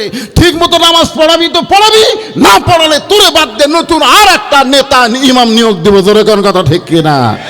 মসজিদে আইন চলে কার? আরো জোরে বলে। হ্যাঁ, নিজের চোখে দেখছি ভাই, ডান পাশে আওয়ামী লীগ, বাম পাশে বিএনপি, মাঝখানে জামাত, নিজের চোখে দেখছি। ইমাম সাহেবের মায়ের অসুখ, এখন ইমাম সাহেব সেদিন মসজিদে তো আসেনি, এখন এরা 3 জন মুসল্লি খালি ঘড়ির দিকে তাকায় আর কয় কেরে হুজুর চাইলেন আজকে নামাজ পড়াবি কে? জামাত ইসলামের লোক বলতেছে ভাই আপনি আওয়ামী লীগ, আপনারা ক্ষমতাতে আছেন, আপনি সামনে যান। আওয়ামী লীগ কুলার গুতাতে কয় পাগলা, এ কাতার ছাড়া আমার সামনে যাওয়ার উপায় নাই। তো বিএনপি বলতেছে ভাই তাহলে আপনি, বেশি কথা কস না তো আকামত দিচ্ছে যা। জামাত ইসলাম বলতেছে তাহলে আমি যাই। আল্লাহর ঘরের মধ্যে যে সামনে যাওয়ার পারে, বাহিরেই তারা আল্লাহর দল করে। জোরে কথা কন না কেন? কথা বলা লাগবে। ঘরটা হলো কার? আইন চলতেছে কার? ওমর ফারুকের চোখটা দর দর করে পানি পড়তেছে যে আল্লাহ রাখালের মধ্যে কোরআন থাকার কারণে আমি ওমর যে চাওয়ার ব্যাপারে ভুল করেছি, রাখাল ধরবার পারছে। ওমর ফারুক এখন সারেন্ডার করে বলতেছে ও রাখাল ভাই, চাওয়ার ব্যাপারে আমার ভুল হয়ে গেছে।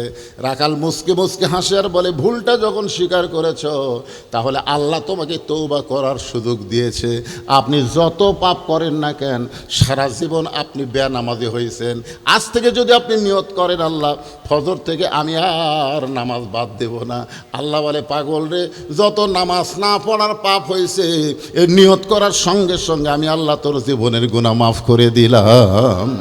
এই শব্দের অর্থের নাম হলো তওবা। তওবা মানে ফিরে আসা।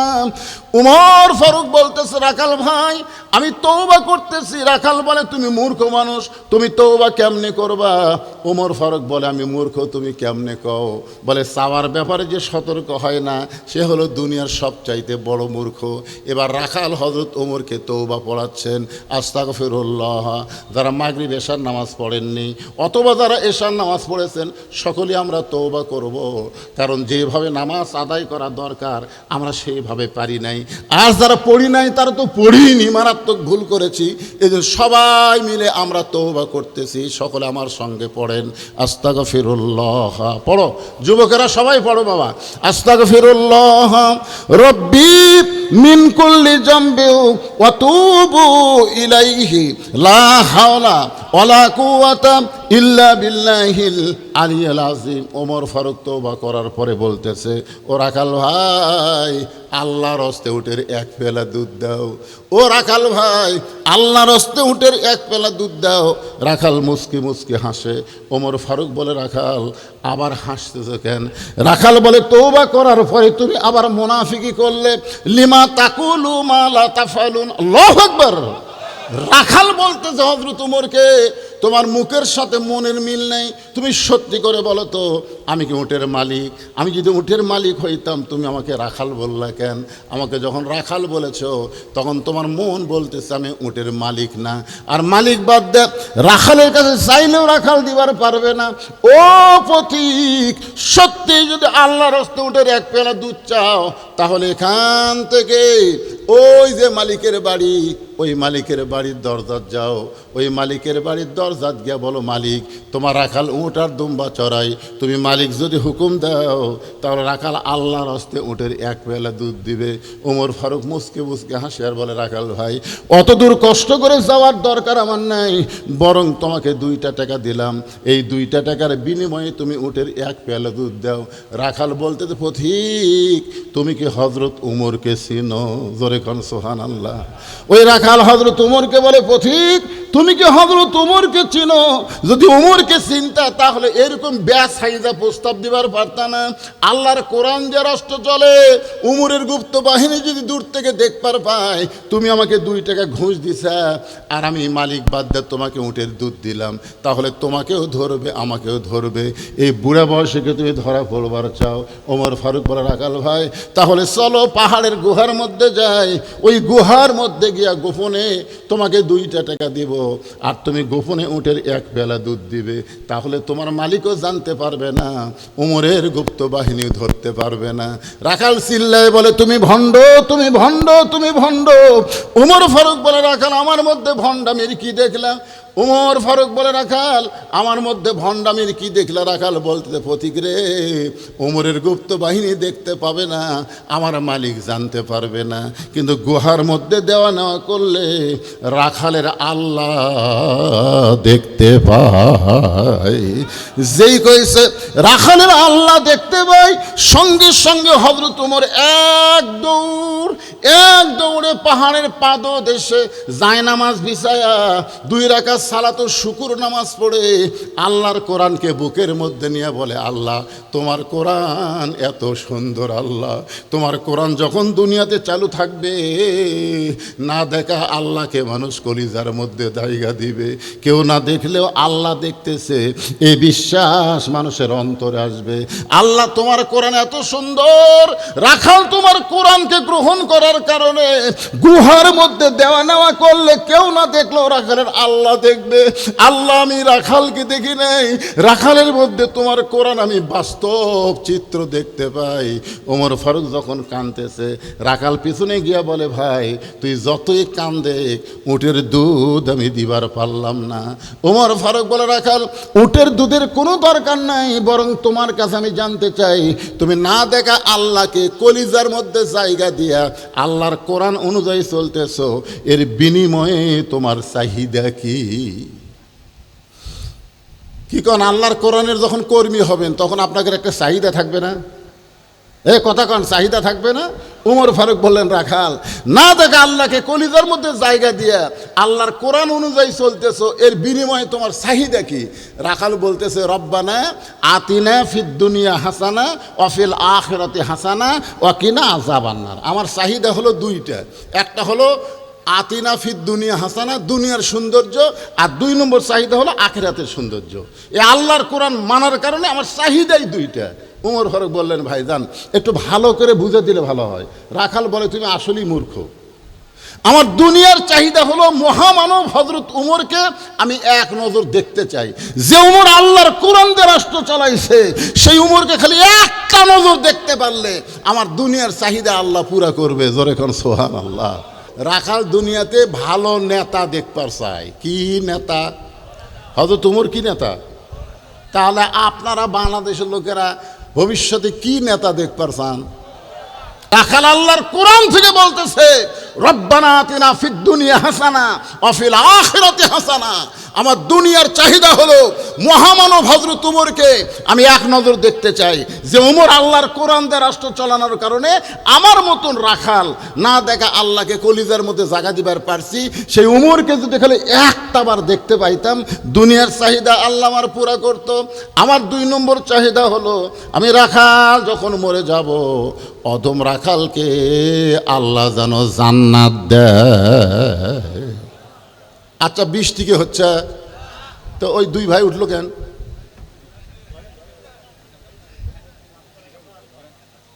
না না, কি হাদিস দিয়ে বৃষ্টি আটকে থাকা হতো দেখছেন?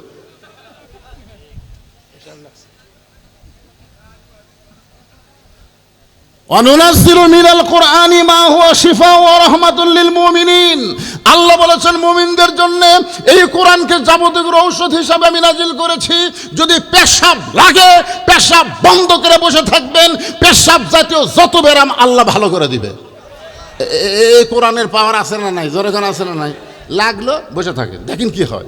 কিছুক্ষণ পর দেখবেন তলপেট ঠান্ডা হয়ে গেছে। এই জন্যই তো মুরব্বীরা বলতো, বিশ্বাসে মিলাই বস্তু তর্কে বহুদূর। কোনো তর্ক করা যাবে না। ইমান, ইসলাম, কোরআন, হাদিসের ব্যাপারে কোনো তর্ক করা যাবে? যেখানে আল্লাহ ডাইরেক্ট বলতেছেন অনুনাজ্জিলু মিনাল কুরআনি মা হুয়া শিফাউ ওয়া রাহমাতুল লিল মুমিনিন, মুমিনদের জন্য, হিন্দু বৌদ্ধ খ্রিস্টানদের জন্য না। ওমর ফারুক বলতেছে, রাখাল তোমার 2 নম্বর চাহিদা কি? অফিল আখিরাতে হাসানা।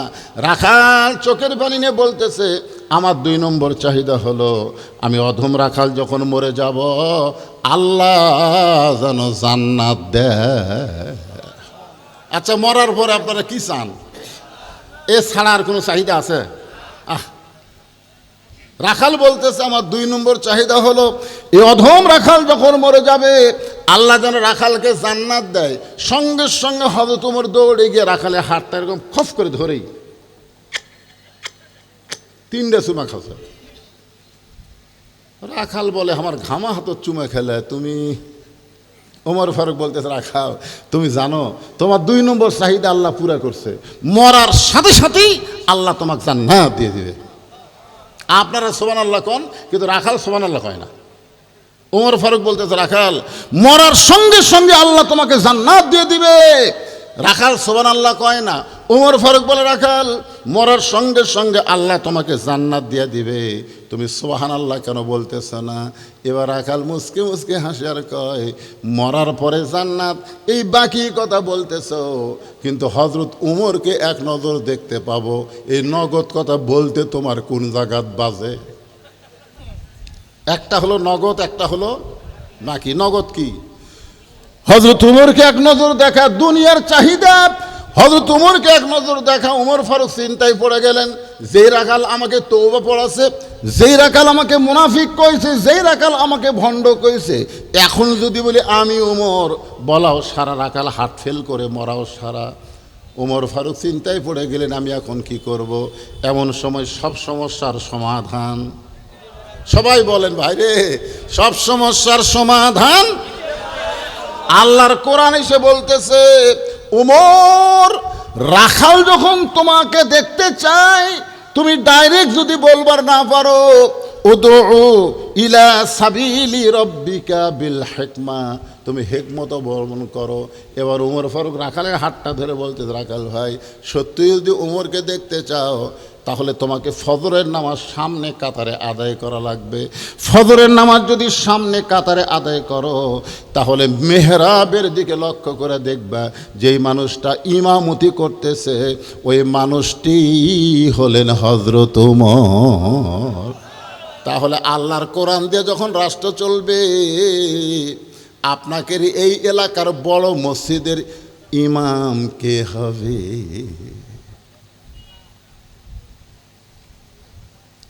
এই ইউনিয়নের চেয়ারম্যান সাহেব ইউনিয়নের বড় মসজিদের ইমাম হওয়া লাগবে। থানার বড় মসজিদের ইমাম হবে এমপি সাহেব, উপজেলা চেয়ারম্যান সাহেব। যিনি তিনি এসে বলতে পারে না যে আমাকে ভোট দাও, আমি নেতা হব। নেতা হওয়ার আগে নামাজ পড়া তো দেখি। ওমর ফারুক বলতেছেন, সত্যি যদি ওমরকে দেখতে চাও, তাহলে ফজরের নামাজ তোমাকে সামনে কাতা আদায় করা লাগবে। ফজর যদি সামনে কাতারে আদায় করো, তাহলে মেহরাবের দিকে লক্ষ্য করে দেখবা, যেই মানুষটা ইমামতি করতেছে সেই মানুষটি হলেন হযরত ওমর। রাখাল ছোট বাচ্চার মতন কান্দে। ওমর ফারুক বলে, কান্দো কেন? রাখাল বলে, আমি বারান্দায় নামাজ পড়ি, আমি মসজিদের ভিতরে ঢোকার সাহস পাই না। মসজিদের মধ্যে নবীর দামি দামি সাহাবী, ওই দামি দামি সাহাবীর মধ্যে আমি রাখাল কেমনে যাই? ওমর ফারুক আল্লাহর কোরআন থেকে বললেন, ইন্না আকরামাকুম ইনদাল্লাহি আতকাকুম। ও রাখাল, তোমারে কে বলল মসজিদের বারান্দায় কম দামি আর মসজিদের মধ্যে দামি? এই কথা তোমাকে কে? আইন হলো ওই ব্যক্তি সবচাইতে দামি হয় যার কলিজার মধ্যে আল্লাহর বেশি ভয়। আপনারা মনে করতেছেন আমি সিয়ারত বসে ওয়াজ করতেছি আমি দামি, আর আপনারা নিচে বসে ওয়াজ শুনতেছেন আপনারা কম দামি। কে দামি কে কম দামি এটা নিরূপণ হবে তাকওয়ার ভিত্তিতে। যার অন্তরে আল্লাহর ভয় বেশি সেই সবচাইতে আল্লাহর কাছে দামি বেশি। জোরে কর সুবহানাল্লাহ। অনেক বক্তাকে আল্লাহ তক্তা বানায় জাহান্নামত পাঠায় দিবে, অনেক শ্রোতাকে আল্লাহ তাআলা খুশি হয়ে জান্নাত দিয়ে দিবে। ওমর ফারুক বললেন, রাখাল সত্যি যদি ওমরকে দেখতে চাও তাহলে ফজরের নামাজ তোমাকে সামনে কাতার আদায় করা লাগবে। রাখাল বলতেছে, তাহলে এশার নামাজ পড়ে আজকে আর বাড়ি যাব না। ওমর ফারুক বললেন, কেন? বলে, এশার নামাজ পড়ে যদি বাড়ি যাই তাহলে ফজর সামনে কাতারে কেমনে ধরবো? ওমর ফারুক বললেন, রাখাল 5 ওয়াক্ত নামাজের মধ্যে 3 ওয়াক্ত তাড়াতাড়ি আর 2 ওয়াক্ত লম্বা কেন? 5 ওয়াক্ত নামাজের মধ্যে 3 ওয়াক্ত তাড়াতাড়ি, বুঝা পাচ্ছেন আপনারা? আসর কিছুক্ষণ পরেই দেখেন তো এই 3 ওয়াক্ত খালি 1 ওয়াক্ত জাতি আর 1 ওয়াক্ত আসে। ওমর ফারুক বললেন, 3 ওয়াক্ত তাড়াতাড়ি 2 ওয়াক্ত লম্বা কেন? এশা থেকে ফজর, ফজর থেকে জোহর, এই 2 ওয়াক্ত লম্বা কেন? রাখাল বলতে আমি তো জানি না। ওমর ফারুক বললেন, তাহলে শোনো, ফজর থেকে জোহর পর্যন্ত আল্লাহ লম্বা সময় দিয়েছে। এই লম্বা সময়ের মধ্যে তুমি চাকরি করবা, তুমি খেতে খামারে কাজ কাম করবা, তুমি ব্যবসা বাণিজ্য করবা। এই সমস্ত করতে গিয়া তোমার দেহের যে ক্ষয় হবে, ব্রেনের যে ক্ষয় হবে, এশা থেকে ফজর আল্লাহ লম্বা সময় দিয়েছে। এই লম্বা সময়ের মধ্যে তুমি ঘুম পাড়বে, এই ঘুমের মাধ্যমে আল্লাহ তোমার ক্ষয়টা পুরা করে দিবে। তাহলে এশা থেকে ফজর হলো লম্বা সময়। যদি তোমার চোখত ঘুম ধরে, রাখাল বলতেছে, ঘুম যদি ধরে মসজিদের এক কোনায় ঘুমায় যাব। ওমর ফারুক বললেন, রাখাল মন যা চাই তার নাম ইসলাম না। মন চাইলে মসজিদে ঘুম পাড়বা, এটা চলবি না। মন চাইলে এসি দিছে, ফ্যান আছে, আরামে বসে থাকবেন, গল্প করবেন, চলবি না। সবাই চলে গেছে, ওরা 3 জন এসি দিয়ে বসে আছে। তখন কানদের ফেরেশতা আল্লাহ বলতেছে, আল্লাহ সবাই চলে গেল জোহরের নামাজ পড়ে, এরা 3 জন যে এসি দিয়ে গল্প করতেছে, এর কি রেজাল্ট কি? আল্লাহ বলতেছে, এরা গল্প করার সময় এসির কারেন্ট যে বিল হচ্ছে, এই বিল এই 3 জন পরিশোধ না করা পর্যন্ত জান্নাতে যাওয়ার পারবে না। কারণ মসজিদ আর বাপের ঘর না, যে ইচ্ছা মতো গল্প মারবি। জোরে কথা কন না কেন, কথা কন। হায় হায়, এসি দিছে, চলো যায়। ও বাবা, ফাইজা কুদিয়াতিস সালাহ ফান্তাশিরু ফিল আরদ। একটু মনোযোগ দিয়ে শোনেন। ওমর ফারুক বললেন, রাখাল আযানের গুরুত্ব দিও। 5 ওয়াক্ত নামাজের মধ্যে সবচাইতে গুরুত্বপূর্ণ আযান হলো ফজরের আযান। জোরে কোন, কোন আযান? সবাই বলা লাগবে। যুবকেরা তো 12টার সময় ফেসবুক চালাতে চালাতে ঘুম আসে, ওরা বুঝেই না ফজর কি। ফজরের আযানে একই শব্দ 2 বার বেশি বলে, অন্য আযানে সেটা বলে না। সেই শব্দ কি? আপনাদের কাছ থেকে শুনতে চাচ্ছি না। এই যুবক দেখি তো, এক একটা যুবক,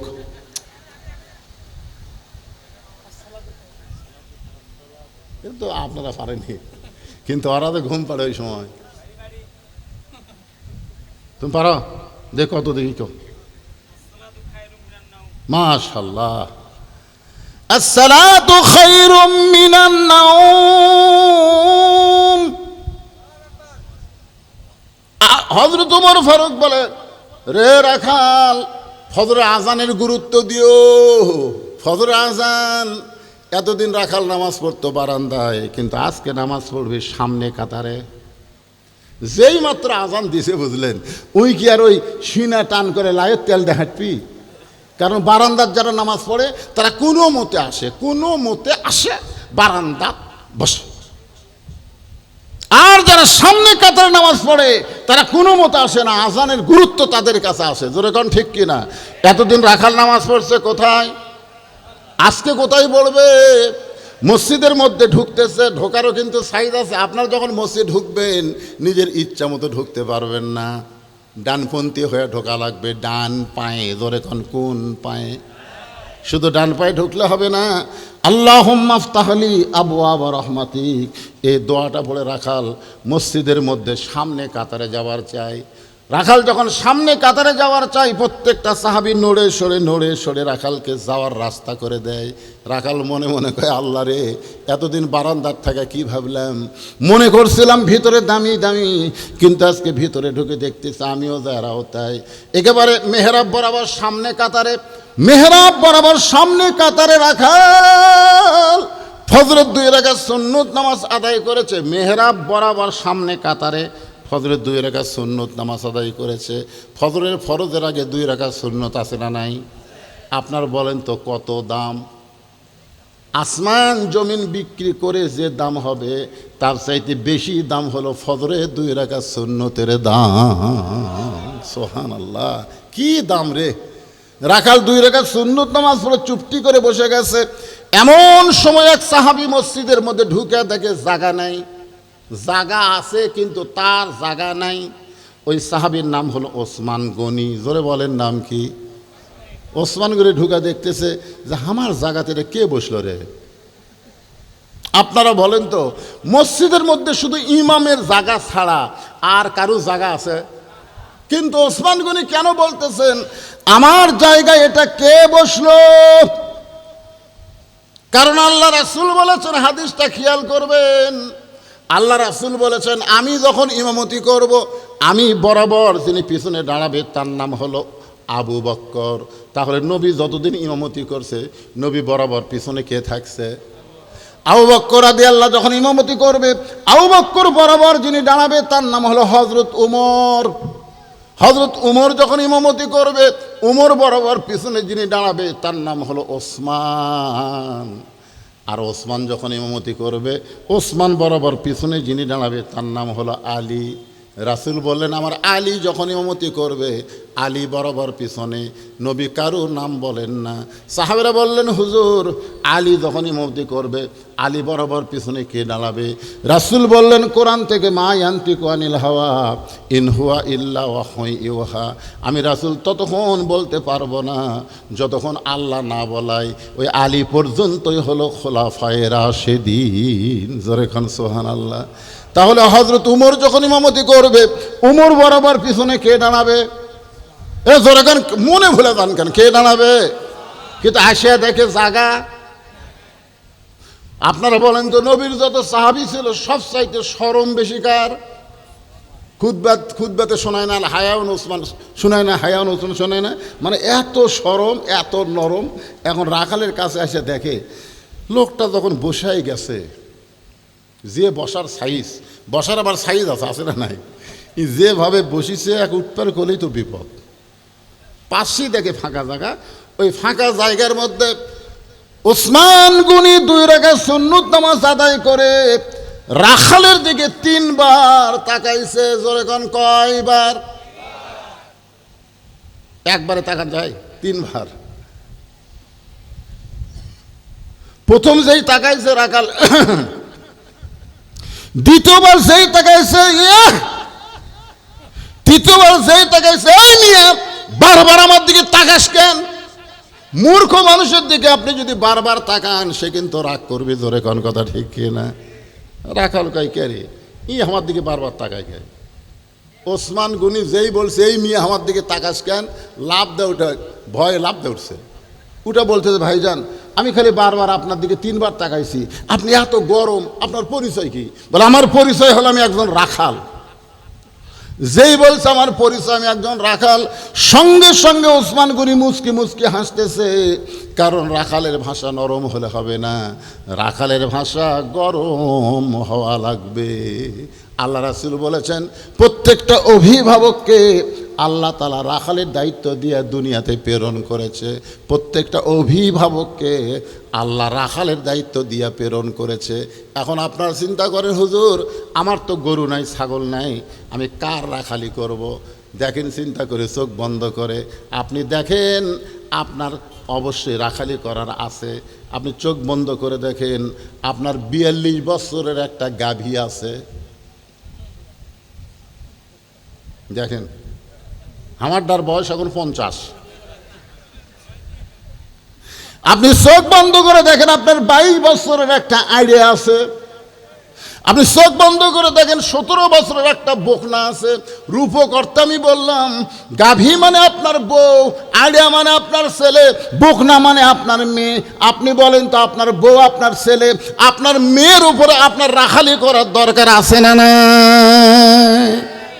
আপনি এশার নামাজ পড়ে বাড়িতে গেলেন, আপনি যাওয়ার সময় নিয়ত করছেন আমি তো এশার নামাজ মসজিদে জামাতে পড়লাম, আমার বউ হয়তো এশার নামাজ পড়ে কোরআন শরীফ পড়তেছে, এই নিয়তে বাড়ির যা কেবল দরজা খুললেন, দেখেন আপনার ঘরের মধ্যে থেকে হরি হরি হরি হরি লো লো লো লো লো লো লো লো হরি হরি হরি লো লো লো লো লো কেরে। আমি মুসলমান সামনে কাতারে নামাজ পড়লাম, আর আমার ঘরের মধ্যে থেকে হিন্দুকের পূজার বাদ্য বাজতেছে। আপনি ঘরের মধ্যে যায় দেখেন আপনার 42 বছরের গাভী ওই স্টার জলসা দেখতেছে। এখন আপনি বলেন, আপনি একজন মুসলমান সামনে কাতারে মুসল্লি, আপনার বউ যদি ভারতের স্টার জলসা দেখে, আপনার রাখালি করার দরকার আছে না নাই? কি রাখালি করবেন? সুন্দর করে ওকে বলবেন, নিজের বউকে সুন্দর করে বলবেন, তুমি যাদের স্টার জলসা দেখতেছো সেই দেশে একটা মসজিদ 400 বছরের পুরাতন বাবরি মসজিদ, এই মালওয়ানের বাচ্চারা, হিন্দুর বাচ্চারা মসজিদ ভাঙ্গা রাম মন্দির বানাচ্ছে। যারা মুসলমানের মসজিদ ভাঙ্গা রাম মন্দির বানায় তাদের কোনো চ্যানেল বাংলাদেশের মুসলমানের মেয়েরা দেখতে পারে না। জোরে কোন কথা ঠিক কিনা? খালি বলে দেখেন, আপনার বউ আর কোনোদিন ভারতের চ্যানেল দেখবে না, খালি বলে দেখেন। বলছেন কোনদিন? কথা কন না কেন? বলছেন তো রাখালি করা রাখবি না? আপনি ফজরের নামাজ পড়বে যাচ্ছেন, জানলা দিয়ে তাকে দেখতেছেন, কে রে আমার আড়িয়ার খবর কি? আড়ে আগে 3.5 হাত ছিল, ফজর আজান শুনে হচ্ছে 2.5 হাত, 3.5 হাত আড়ে 2.5 হাত, মানে আজান শুনেছে, আজান শুনবি না, ল্যাব মাথার উপর দিছে, এখন ল্যাব মাথার উপর দিলে পাও যাবার হবে, এখন পাও টাইনা বুকের কাছে নিছে, আপনি জানলা দিয়ে তাকে দেখেন, কে রে মনে চাউলের বস্তা ঢেকাতেছে। আপনি কি করবেন? একলা একলা নামাজ পড়ে যাবেন? রাখালি করা লাগবে। আস্তে আস্তে বিলাই যেমন ইন্দুর ধরে, চুপি চুপি ঘরের মধ্যে ঢুইকে ওই ল্যাব টান দিবেন, এক টান, টান দিয়ে দেখে আহ আহ আহ 3 বার আপনি আহা করবেন। ছেলে লাভ ধরে বলে, বাবা কি হয়েছে? বলে তোর সাইজ আর সকালবেলা সাইড ঠিবে কুত্তার সাইজ একই সাইজ।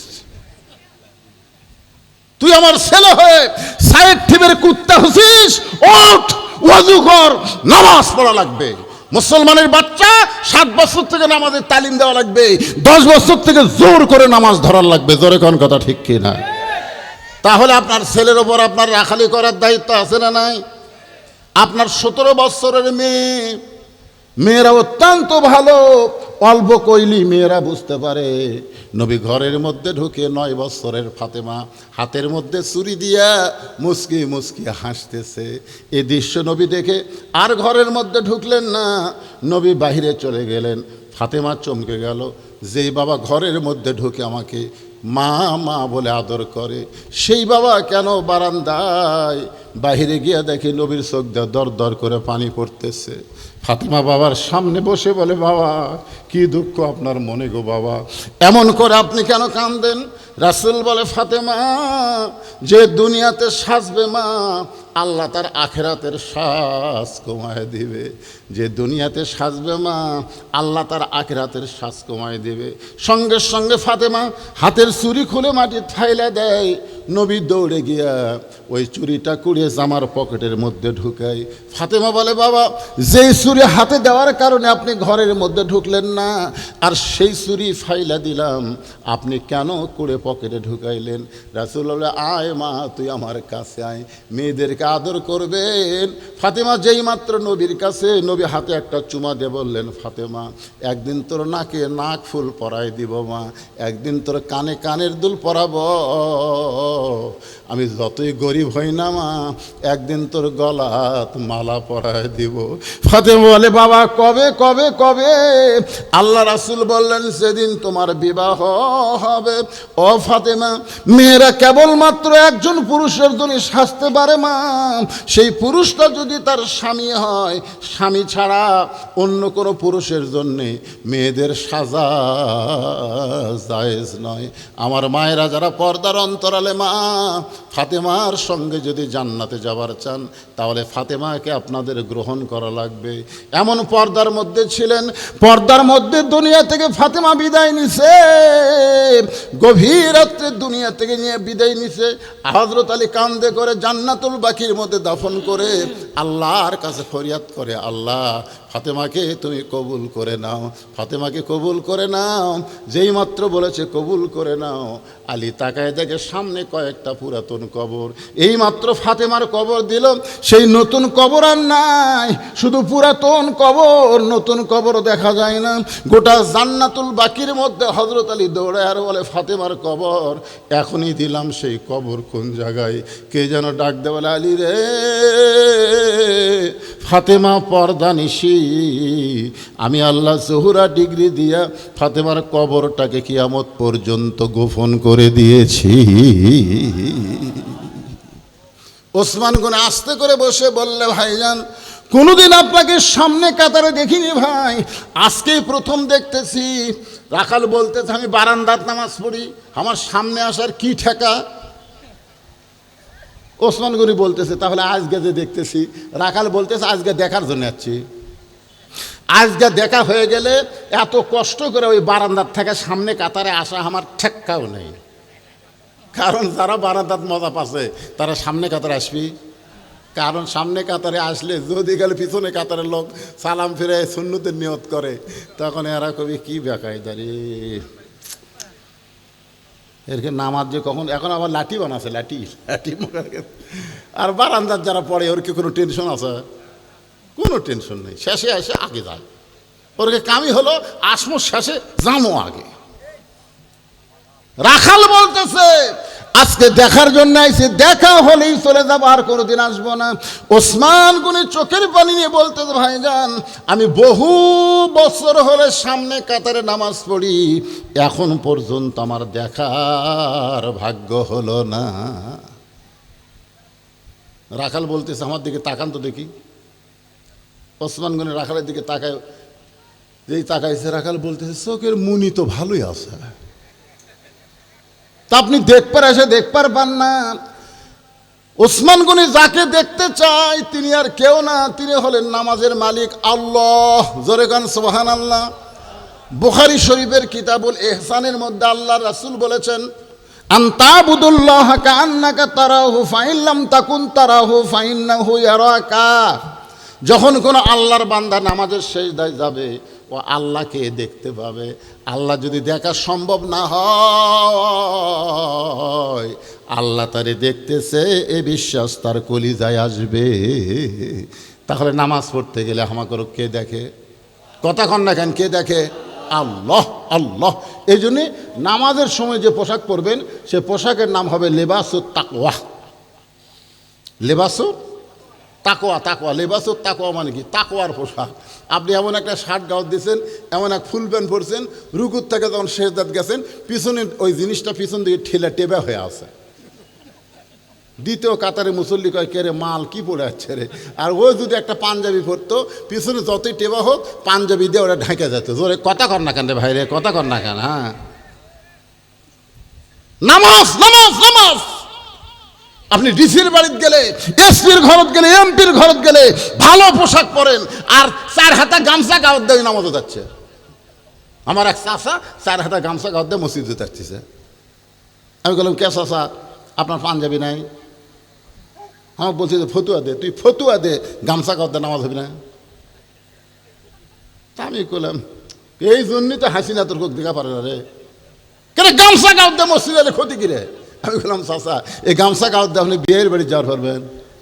চাষা বলছে, তুই কি মনে করছিস আমার পাঞ্জাবি নাই? এই বছরে 5টা পাঞ্জাবি বানাচ্ছি। এই গামছা গাওয়ার দিয়ে আপনি জামাইয়ের বাড়ি যাওয়ার পারবেন? চাষা কয়, তোর মাথা খারাপ নাকি রে? জামাইয়ের বাড়িতে কেউ গামছা গাওয়ার দিয়ে যায়? ও বিয়ের বাড়ি যাওয়া পারবেন না, জামাইয়ের বাড়ি যাওয়ার পারবেন না। আর আল্লাহর ঘর মসজিদে আসতেছেন, যদি আপনার পাঞ্জাবি না থাকতো তাহলে আল্লাহ আপনাকে ছাড় দিত। জোরে কথা কন না কেন ভাই, কথা কন। এই জন্য বিশ্বাস করবেন, আনতাবুদুল্লাহ কান্নাকা তারাহু ফাইল্লাম তাকুন তারাহু ফাইন্নাহু ইয়ারাকা। আল্লাহু আকবার। যখন আল্লাহর সেজদা দিবেন তখন আপনি আল্লাহকে দেখতে পাবেন। যদি আল্লাহ দেখা সম্ভব না হয়, আল্লাহ আপনাকে দেখতেছে, এ বিশ্বাস আপনার কলিজায় আসবে। এক লোক এক ওয়াজে এক বক্তা ওয়াজ করছে, আবু হানিফা রহমতুল্লাহ আলাইহি 100 বার আল্লাহ দেখছে। তখন ওই ফতুয়া খুঁজতেছে, কে রে, মুসা নবী আল্লাহ দেখ পারছিল, রব্বি আরিনি, আল্লাহ কয় লাম তারানি, আর আবু হানিফা দেখলো। কে রে, এই হাদিস কি মুসা নবীর সময় ছিল? এই হাদিস আল্লাহর নবী দিয়েছে। তার মানে বোঝা গেল উম্মতে মুহাম্মাদি জালিকা ফাদলুল্লাহ ইউতিহি মান ইয়াশা, আল্লাহু যুল ফাদলিল আযীম।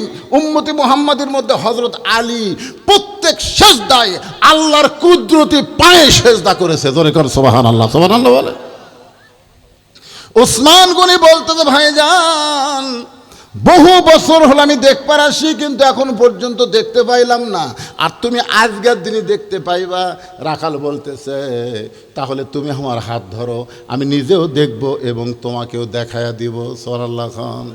রাখাল ওসমানকে বলতেছে, তাহলে তুমি আমার হাত ধরো, আমি নিজেও দেখব, তোমাকেও দেখায় দিব। এমন সময় আল্লাহর কোরআন ওসমান গনির সামনে এসে বলতেছেন, ইয়া আইয়ুহাল্লাযীনা আমানু তাকুল্লাহা ওয়া কুনু মা'আস সাদিকিন। আচ্ছা, আপনারা যে মসজিদের ইমামের পাশে ইক্তেদা করেন, ইক্তেদাই তো বিহাজাল ইমাম কন না? এ ভাই কন কি কন না? এই ইমামকে আমরা অনুসরণ করি। তাহলে ওই ইমাম যেই দল করে, আপনারা যদি সেই দল না করেন, তাহলে ইক্তেদা হবে? এইবার আটকে গেছেন। না না, মনে করেন যে হুজুরের পাশে বলতেছেন ইক্তেদাই তো বিহাজাল ইমাম, আল্লাহু আকবার, তাহলে হুজুরকে আপনি ইক্তেদা করতেছেন। হুজুর যে দল করে আপনি আবার সেই দল করেন না। তখন ফেরেশতারা কয় আল্লাহ কি? আল্লাহ কয় আস্ত মুনাফিক। ইমাম করে আল্লাহর দল, আর এই মুসল্লি করে শয়তানের দল। ওসমান গনি আল্লাহর কোরআনের আয়াত বলতেছে, ইয়া আইয়ুহাল্লাযীনা আমানু তাকুল্লাহা ওয়া কুনু মা'আস সাদিকিন, ওয়া কুনু মা'আস সাদিকিন। খুব খেয়াল করেন ভাই, এর দিকে দিয়েন না, এদিকে দিয়েন না, মাইকের সমস্যা। ওয়া কুনু মা'আস সাদিকিন, সত্যবাদী তোমরা সাথী হও, এ কথা কার? তাহলে আপনারা বলেন তো, মানুষের তৈরি আইন দিয়ে যারা কথা কয় তারা সত্যবাদী, না আল্লাহর আইনের কথা যারা বলে তারা সত্যবাদী? কারা সত্যবাদী? আপনি মানেন বা না মানেন, সত্যি কথাটা বলেন তো, মানুষের তৈরি আইনে যারা কথা বলে তারা সত্যবাদী, না আল্লাহর কোরআনের আইন দিয়ে যারা কথা বলে তারা সত্যবাদী? তো আল্লাহ কার সাথে থাকবার বলছে? ওয়াকুনু মা'আস সাদিকিন, তোমরা সত্যবাদীর সঙ্গে থাকো। ওসমান গনি রাখালের হাতটা ধরে বসে আছে, মনের মধ্যে বড় আশা, নিজের যোগ্যতাই দেখতে পাইনি, আল্লাহ আজকে এমন একটা ভাই পাইছি যে নিজেও দেখবে এবং আমাকেও দেখাই দিবে। ওসমান গনি রাখালের হাতটা জোর করে চেপে ধরে আছে। কিছুক্ষণ পরে যখন নামাজের সময় হয়, জামাতের সময় হয়, এমন সময় মুয়াজ্জিন আকামত শুরু করেছে। মুয়াজ্জিন যেই মাত্র আকামত শুরু করেছে, এমন সময় হযরত ওমর মেহরাবের মধ্যে ঢুকতেছে। সুবহানাল্লাহ খান। এখন আপনারা বলবেন, হুজুর ওমর ফারুক মেহরাবে কোন দিক দিয়ে ঢুকলো? আমাদের মসজিদের ইমাম তো দরজা দিয়ে সে মেহরাবে ঢোকে। যখন আল্লাহর কোরআন দিয়ে রাষ্ট্র চলবে, প্রত্যেকটা ইমাম হবে একজন নেতা, আর নেতার জন্য দরজা দিয়ে আসা মেহরাবে ঢোকা চলবে না। ওই মেহরাব থেকে ছোট্ট একটা গেট থাকবে, গেটের ওই পারে একটা রেস্টরুম থাকবে। কারণ মিজানুর রহমান আজহারি একদিন বলেছিল যে একটা মাহফিলে কিছু পুলিশ কম থাকার কারণে আমার হাত ফুলে উঠছিল। মানুষ খালি সবাই মুসাফা করবি, খালি মুসাফা করবি, খালি একটু হাতত একটা হাত ঠেকাবি, এই হাত ঠেকাবার যায় ওর হাত বালুশের মতন ফুলে উঠছে। তাহলে ওমর ফারুকের যদি সমস্ত সাহাবি একবার করে হাতের সাথে হাত ঠেকাবার চায়, কারণ রাসূল বলেছেন আমার পরে কেউ যদি নবী হতো লাউকানা ওমরকে আল্লাহ নবী বানাই দিত। তাহলে দরজা দিয়ে যদি ইমাম মেহরাবে যাবার চায় আর সবাই খাড়া হয়ে যদি হাতের সাথে হাত লাগাবার চায়, তাহলে ওমরের হাতের অবস্থা কি হবে? কথা বল না কেন, কি হবে? এই জন্য কোরআন দিয়ে যখন রাষ্ট্র চলবে তখন মেহরাব থেকে ছোট্ট একটা দরজার ওই পারে ইমাম রেস্ট করবে। যেই মাত্র মুয়াজ্জিন আকামত দেবে তখন ইমাম মেহরাবের মধ্যে ঢুকবে। যেই মাত্র মুয়াজ্জিন আকামত দিয়েছে ওমর ফারুক মেহরাবের মধ্যে ঢুকেছে, ওসমান গনি রাখালের হাতটা ধরে আছে, আর রাখাল খালি কে রে, এটা তো উই হামাক করলো, আবার উই সেটি দাঁড়ালো। ওসমান গনি হাত ধরে আছে, আর রাখাল খালি চিন্তা করতেছে একই তো, একই মাল। যেই মুয়াজ্জিন বলেছে কদ কামাতিস সালাহ, কদ কামাতিস সালাহ, সঙ্গে সঙ্গে রাখাল আল্লাহু আকবার। যেই মাত্র রাখাল আল্লাহু আকবার কইছে, ওসমান গনি রাখালের হাতটা ছেড়ে দিয়ে বলে, ভাইজান ইমাম সাহেব ভুল করলে মানুষ লোকমা দেয়, এখন পর্যন্ত আকামতি শেষ হয় নাই, আর আপনি আল্লাহু আকবার লোকমা দিলেন। রাখাল বলতেছে এই জন্যই তো তুই কানা, এই জন্যই তুই দেখ পারবাস না আমি কি জন্যে লোকমা দিলাম মিয়া, তুই জানিস না। এই কথা যেই মাত্র রাখাল বলেছে, দ্বিতীয় কাতারের একজন সাহাবী দৌড়ে এসে রাখালের হাতটা হেসকা টান দেয়, বলে তোকে সামনে কাতারে দেখি আমার সন্দেহ হয়েছিল, এতক্ষণ যে মহান ব্যক্তি তোর হাতটা ধরেছিল এই মহান ব্যক্তিকে তুই চিনিস? রাখাল বলতেছে ভাইজান আমি বারান্দাত নামাজ পড়ি ভাই, আমি ভিতরের কাউকে চিনবার পারি না। বলে আরে পাগল, যারা তুই কানা কানা বলে তিরস্কার করতেছিস, এই মহান ব্যক্তি হলো আল্লাহর নবীর ডবল জামাই ওসমান গনি। যেই মাত্র বলেছে আল্লাহ নবীর ডবল জামাই ওসমান গনি, রাখাল চোখ দিয়ে দরদর করে পানি ছাড়ে আর কান্দার বলে এই জন্যই তো আমি বারান্দায় নামাজ পড়ি, এই জন্যে মসজিদের ভিতরে ঢোকার সাহস কোনো দিন পাইনি, কিন্তু ওই পথিক আমার সর্বনাশ করছে। ওমর ফারুকের দিকে আঙ্গুল দেখায় বলতেছে ওই পথিক আমার সর্বনাশ করছে, ওই পথিক আমারে কইছে ওমরকে যদি দেখবার চাও তাহলে সামনে কাতারে দাঁড়াইবা, মেহরাবের মধ্যে যেই মানুষটাকে দেখবা সেই মানুষটি হলো হযরত ওমর। আমার সারা জীবনের সাধনা একটা বার আমি ওমরকে দেখতে চাই, কিন্তু ওমরকে দেখতে এসে ওই প্রতীককেই যদি মেহরাবের মধ্যে দেখতে পাই তাহলে তোমরাই বলো লোকমা দেওয়া ছাড়া তো আমার উপায় নাই। আমি আল্লাহু আকবার লোকমা দিব, ওই প্রতীককে মেহরাব থেকে সরাই দিয়া ওই জায়গায় হযরত ওমরকে আমি এক নজর দেখতে চাই। হাজার হাজার সাহাবীরা কান্দে, সমস্ত সাহাবীরা যখন কাঁদতেছে রাখাল চিল্লায় বলে বারান্দায় নামাজ পড়া ভালো, এই ভিতরে কেন কান্দা কান্দি শুরু হয়ে গেল? ওসমান গনি বলে রাখাল ভাই ভিতরে কান্দার কারণ হলো তুমি যারে পথিক পথিক বলতেছো তিনি হলেন হযরত ওমর। গাছের গোড়া কাটলে গাছটা যেমন পড়ে যায়, রাখাল তেমনি পড়ে গিয়ে কাটা মুরগির মতন ছটফট করে আর বলে আমির আল মুমিনিন, আমি আপনাকে তওবা পড়াইছি, আমি আপনাকে মুনাফিক কইছি, আমি আপনাকে ভণ্ড কইছি, এত কথা বলেছি গো আমির, অধম রাখালকে আপনি কিছুই বলেন নাই। ওমর ফারুক এক টানে ওই পড়ে যাওয়া রাখালকে এক টানে বুকের মধ্যে নিয়ে কপালে একটা চুমা দিয়ে বলে ভাইজান আমি এত কথা হজম করার পিছনে কারণ হলো আমি তোমাকে দেখি নাই, তোমার ভিতর আমার আল্লাহর কোরআন দেখা যায়। এই কোরআন দিয়ে যখন রাষ্ট্র চলবে তখন নেতাও যেমন ভালো হবে, কর্মীরাও ভালো হবে, কারণ কর্মীরা মানুষের কোনো আইন মানবে না, কর্মীরা আল্লাহর কোরআনের আইন দিয়ে চলবে। তখন বাংলাদেশ থাকবে না, বাংলাদেশ হবে সোনার বাংলাদেশ, আমার সোনার বাংলাদেশ, আমরা তোমায় পেতে চাই। আপনারা কি বলেন, বাংলাদেশে অভাব আছে? আরে 2,40,000 কোটি টাকা পাচার করছে, কোটি 2,40,000 কোটি। চিন্তা করছেন আমাদের বাংলাদেশ গরিব বাংলাদেশ, সোনার বাংলাদেশ ভাই, তাই আসুন শুধু কোরআনের ওয়াজ শুনবো না, বাস্তবে আমরা আল্লাহর কোরআন হতে চাই। কোরআন হতে গেলে কোরআনওয়ালা মানুষের সঙ্গে আমাদের সম্পর্ক রাখার দরকার আছে না নাই? আল্লাহ যেন তৌফিক দেয়। বৃষ্টি হলো? মাশাআল্লাহ, আল্লাহ কবুল করেছে আজকের মাহফিলকে। কত কষ্ট করেছে এনার আল্লাহ, সমস্ত কষ্টের যে প্রতিদান হয় সে হেদায়েত স্বরূপ তাদের প্রতিদান দান করে দাও। ধরে কোন আমিন। সকলের জন্য দোয়া হবে। ইস্তেগফার পড়েন, ইস্তেগফার, আস্তাগফিরুল্লাহ। একজনও উঠবেন না, একজনও উঠবেন না। উঠবেন কেন? ভালো লাগছে তো, এত ভিজা মাটির উপর আপনারা বসে আছেন ঘন্টার পর ঘন্টা। আলহামদুলিল্লাহ। আস্তাগফিরুল্লাহ রব্বি মিন কুল্লি জামবি ওয়া তুবু ইলাই লা হাওলা ওয়ালা কুওয়াতা ইল্লা আল্লাহুম্মা আনতাস সালাম ওয়া মিনকাস সালাম তাবারাকতা ইয়া যাল জালালি ওয়াল ইকরাম। আয় আল্লাহ তাআলা, তোমার বান্দারা কত কষ্ট করে, কত মেহনত করে, কত সুন্দর করে আজকের জান্নাতের বাগান লাগাইছে। আল্লাহ গো, মেহেরবানি করে তোমার জান্নাতের বাগান যারা সুন্দর করে লাগালো কষ্ট করে, তাদের সকলকেই আল্লাহ তুমি হেদায়েত দিয়ে দিও। হেদায়েতের নূর তাদের গলায় পরায় দিও।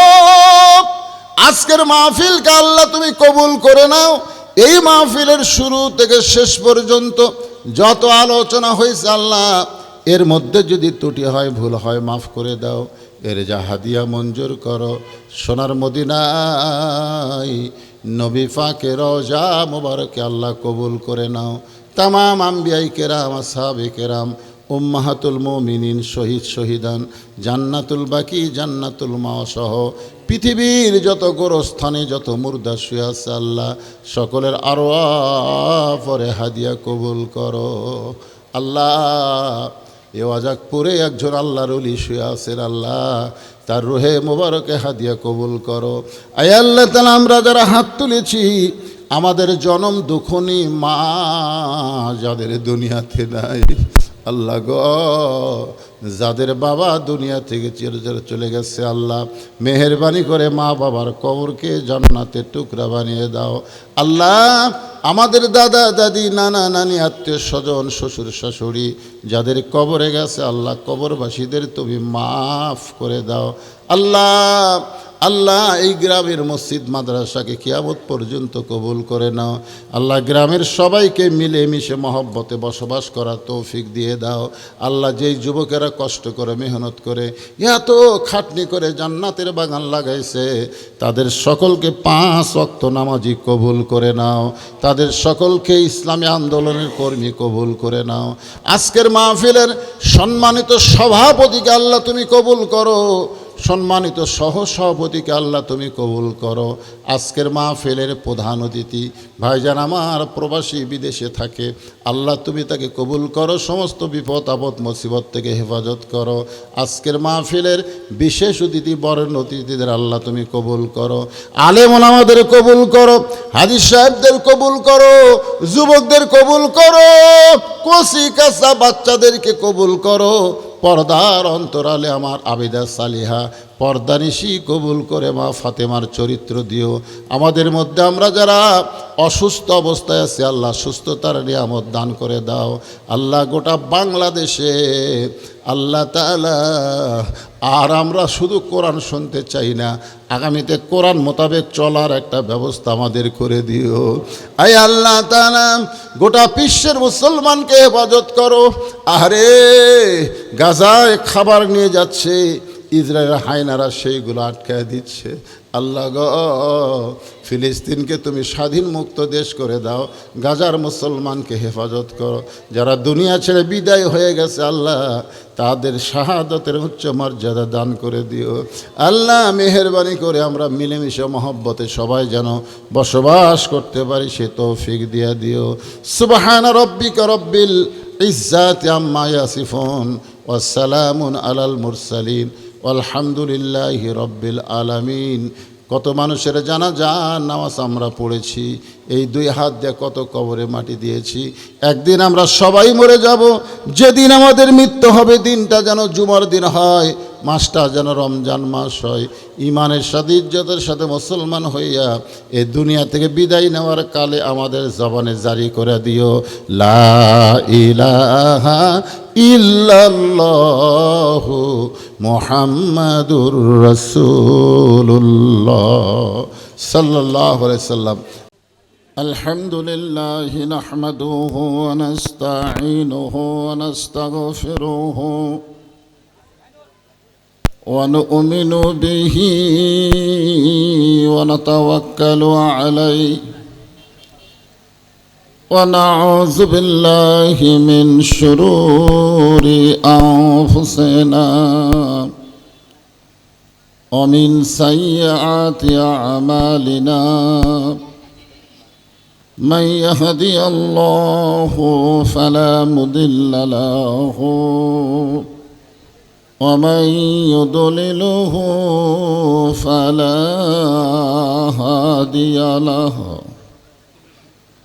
সকলে জবান খুলে বলেন আশহাদু আল্লা ইলাহা ইল্লাল্লাহু وحده لا شريك له وأشهد أن محمدا عبده ورسوله الذي أرسل رسوله بالحق بشيرا ونذيرا وداعيا إلى الله بإذنه وسراجا منيرا فقد قال الله تعالى في كلامه المجيد والفرقان الحميد। জবান খুলে সকলে পড়েন আউযু বিল্লাহি মিনাশ শাইতানির রাজিম বিসমিল্লাহির রহমানির রহিম الذي خلق الموت والحياة ليبلوكم أيكم أحسن عملا وهو العزيز الغفور إن الله وملائكته يصلون على النبي يا أيها الذين آمنوا صلوا عليه وسلموا تسليما اللهم سيدنا مولانا محمد وعلى علي سيدنا شفيعنا তোর পাহাড়ের ধুলি লাগিয়া মুসা নবীর সম্মান বেড়ে যায় তোর পাহাড়ের ধুলি লাগিয়া মুসা নবীর সম্মান বেড়ে যায় নূর নবীজির জুতার ধুলাই দয়ার নবীজির জুতার ধুলাই আল্লাহর আরশ ধন্য হয় সাল্লাল্লাহু على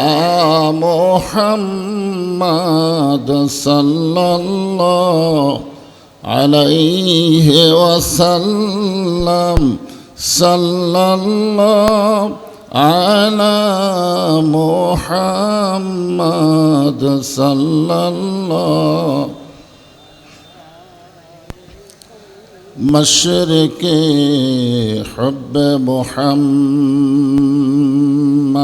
সকলে বলি সাল্লাল্লাহু আলাইহি ওয়াসাল্লাম मतलाए दीवाने माँ मतलाए खुर्शीद इश्कास सीनाए सुजाने माँ बलगल उला बिकमालिही कशाफत दुजा बिजमालिही حسنت جميع خصاله صلوا عليه وآله اللهم آمين জান্নাতের বাগান থেকে জান্নাতি মানুষদেরকে নিয়ে আমি গুনাহগার তোমার রহমতের দরজায় দুখানা হাত তুলেছি আল্লাহ।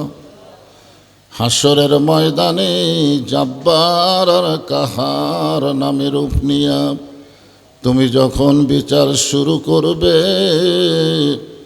তোমার সামনে দাঁড়ায়া সমস্ত নবীরা নাফসি নাফসি বলে কাঁদতে থাকবে। এমন কঠিন অবস্থা হাসরে হবে, সেদিন সমস্ত নবী তার উম্মতকে ভুলে যাবে, শুধু বলবে আল্লাহ আমার কি হবে, আমার কি হবে। একমাত্র দরদি নবী শাফাতের কান্ডারি ইয়া রব্বে হাবলি উম্মতি বলে সেজদায় পড়ে যাবে। সেই কঠিন মুসিবতের সময় আজকের এই মাহফিলকে ওসিলা করে আমাদের সবাইকে রাসূলের উম্মতের কাতারে আল্লাহ কবুল করে নিও। সুবহান রাব্বিকা রব্বিল ইজ্জাতি আম্মা ইয়াসিফুন ওয়া সালামুন আলাল মুরসালিন والحمد لله رب العالمين لا إله إلا الله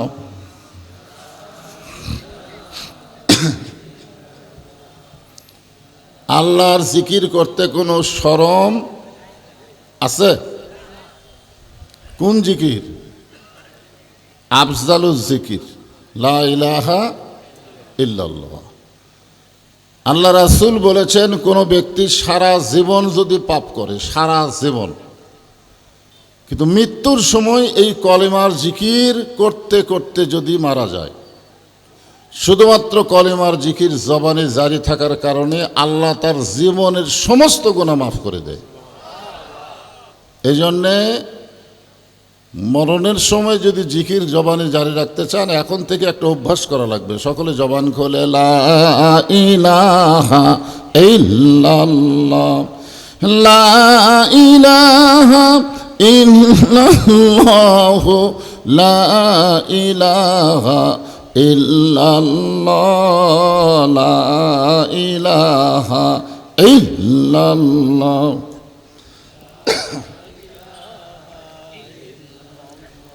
যার দিলে আছে আমার আল্লাহর ভয়, যার মনে আছে আল্লাহর ভয়, আল্লাহ আল্লাহ সব সময়, যার দিলে আছে আল্লাহর ভয়, যার মনে আছে আল্লাহর ভয়, আল্লাহ আল্লাহ সব সময়। আহারানিদেরা ভালো লাগে না এই দুনিয়া, ভালো লাগে না, ভালো লাগে শুধু আল্লাহ, লা ইলাহা ইল্লাল্লাহ, লা ইলাহা, লা ইলাহা ইল্লাল্লাহ মুহাম্মাদুর রাসূলুল্লাহ।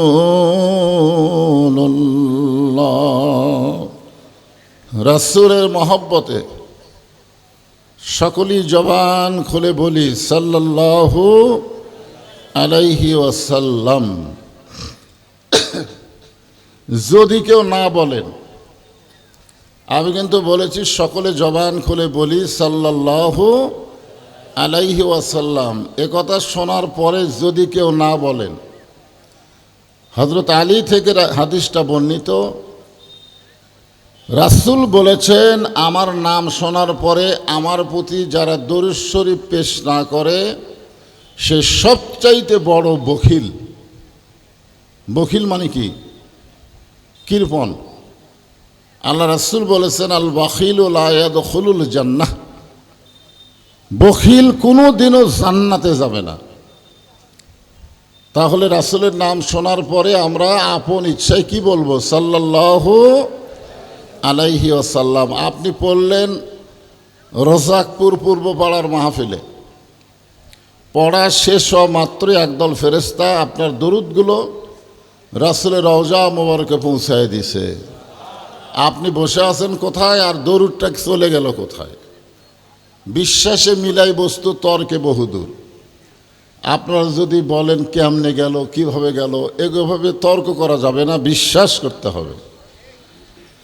রজাকপুর পূর্বপাড়া ফোরকানিয়া মাদ্রাসা ময়দানে 33তম তাফসীরুল কোরআন মাহফিলে আল্লাহ তাআলা যেনাকে সম্মানিত সভাপতির আসনে কবুল করেছেন, খেতাবপ্রাপ্ত বীর মুক্তিযোদ্ধা মেজর আলহাজ এটিএম হামিদুল হোসেন তারেক, বীর বিক্রম পিএসসি। আজকের এই মাহফিলের সম্মানিত সভাপতিকে অন্তরের অন্তঃস্থল থেকে আমি শুভেচ্ছা জ্ঞাপন করছি। সম্মানিত সহসভাপতি আলহাজ মোহাম্মদ আব্দুর রহিম পরামানিক, আজকের এই মাহফিলের সম্মানিত প্রধান অতিথি জনাব Mohammad Ayub Ali, sub contractor Malaysia প্রবাসী, উনি তো নাই মনে হয়, তো মালয়েশিয়া থেকে চলে যাচ্ছে। মাশাআল্লাহ।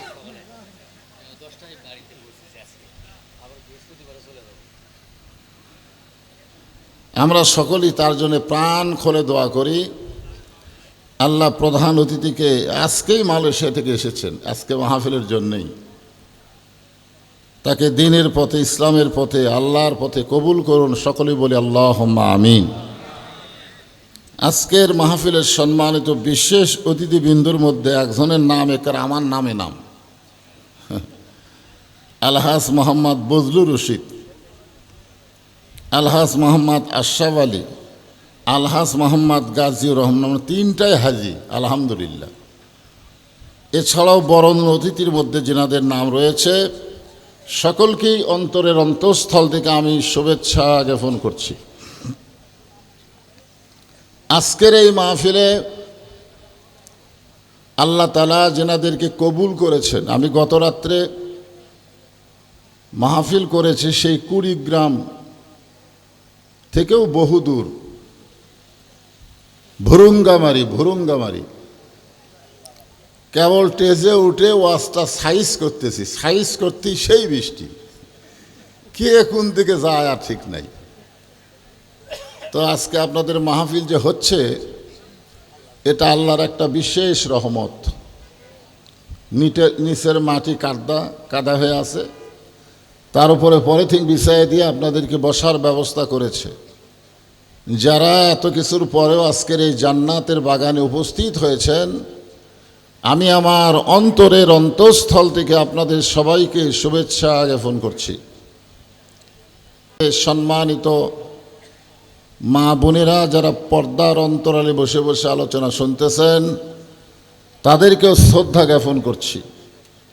সম্মানিত ওলামায়ে কেরাম, এ জাতি রাহাবার ওয়ারাসাতুল আম্বিয়া, আপনাদের মাঝে মাঝে যে সমস্ত আলেম ওলামা বসে আছেন, মঞ্চে আছেন, মাগরিবের নামাজের পর থেকে এত রাত পর্যন্ত যেনারা অত্যন্ত গুরুত্বপূর্ণ আলোচনা করে আপনাদেরকে শোনালেন, আলেম ওলামা সহ আজকের মাহফিলের বক্তাগণকে শুভেচ্ছা জ্ঞাপন করে এই মুহূর্তে জানতে চাচ্ছি আপনারা সকলে কেমন আছেন?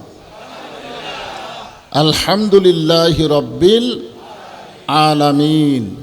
যে আল্লাহর শারীরিক সুস্থতা এবং মানসিক প্রশান্তি, আসলে আমাদের অনেকের শরীর সুস্থ থাকে কিন্তু মনের মধ্যে শান্তি থাকে না।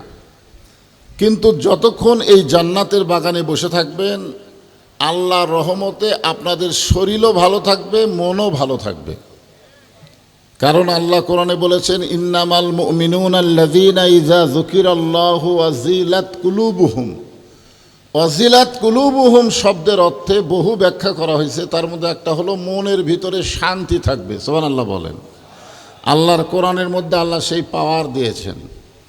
তো যারা শারীরিকভাবে মানসিকভাবে সুস্থ হয়ে আজকের এই জান্নাতের বাগানে বসে পড়েছেন, আমরা সকলেই আল্লাহর দরবারে শুকুর গুজার করছি। সকলেই আমার সঙ্গে বলেন, রব্বানা লাকাল হামদ হামদান কাসীরান তাইয়িবান মুবারাকান ফীহি। আমরা প্রশংসা করলাম কার?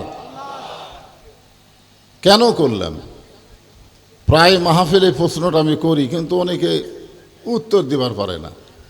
আল্লাহর প্রশংসা করা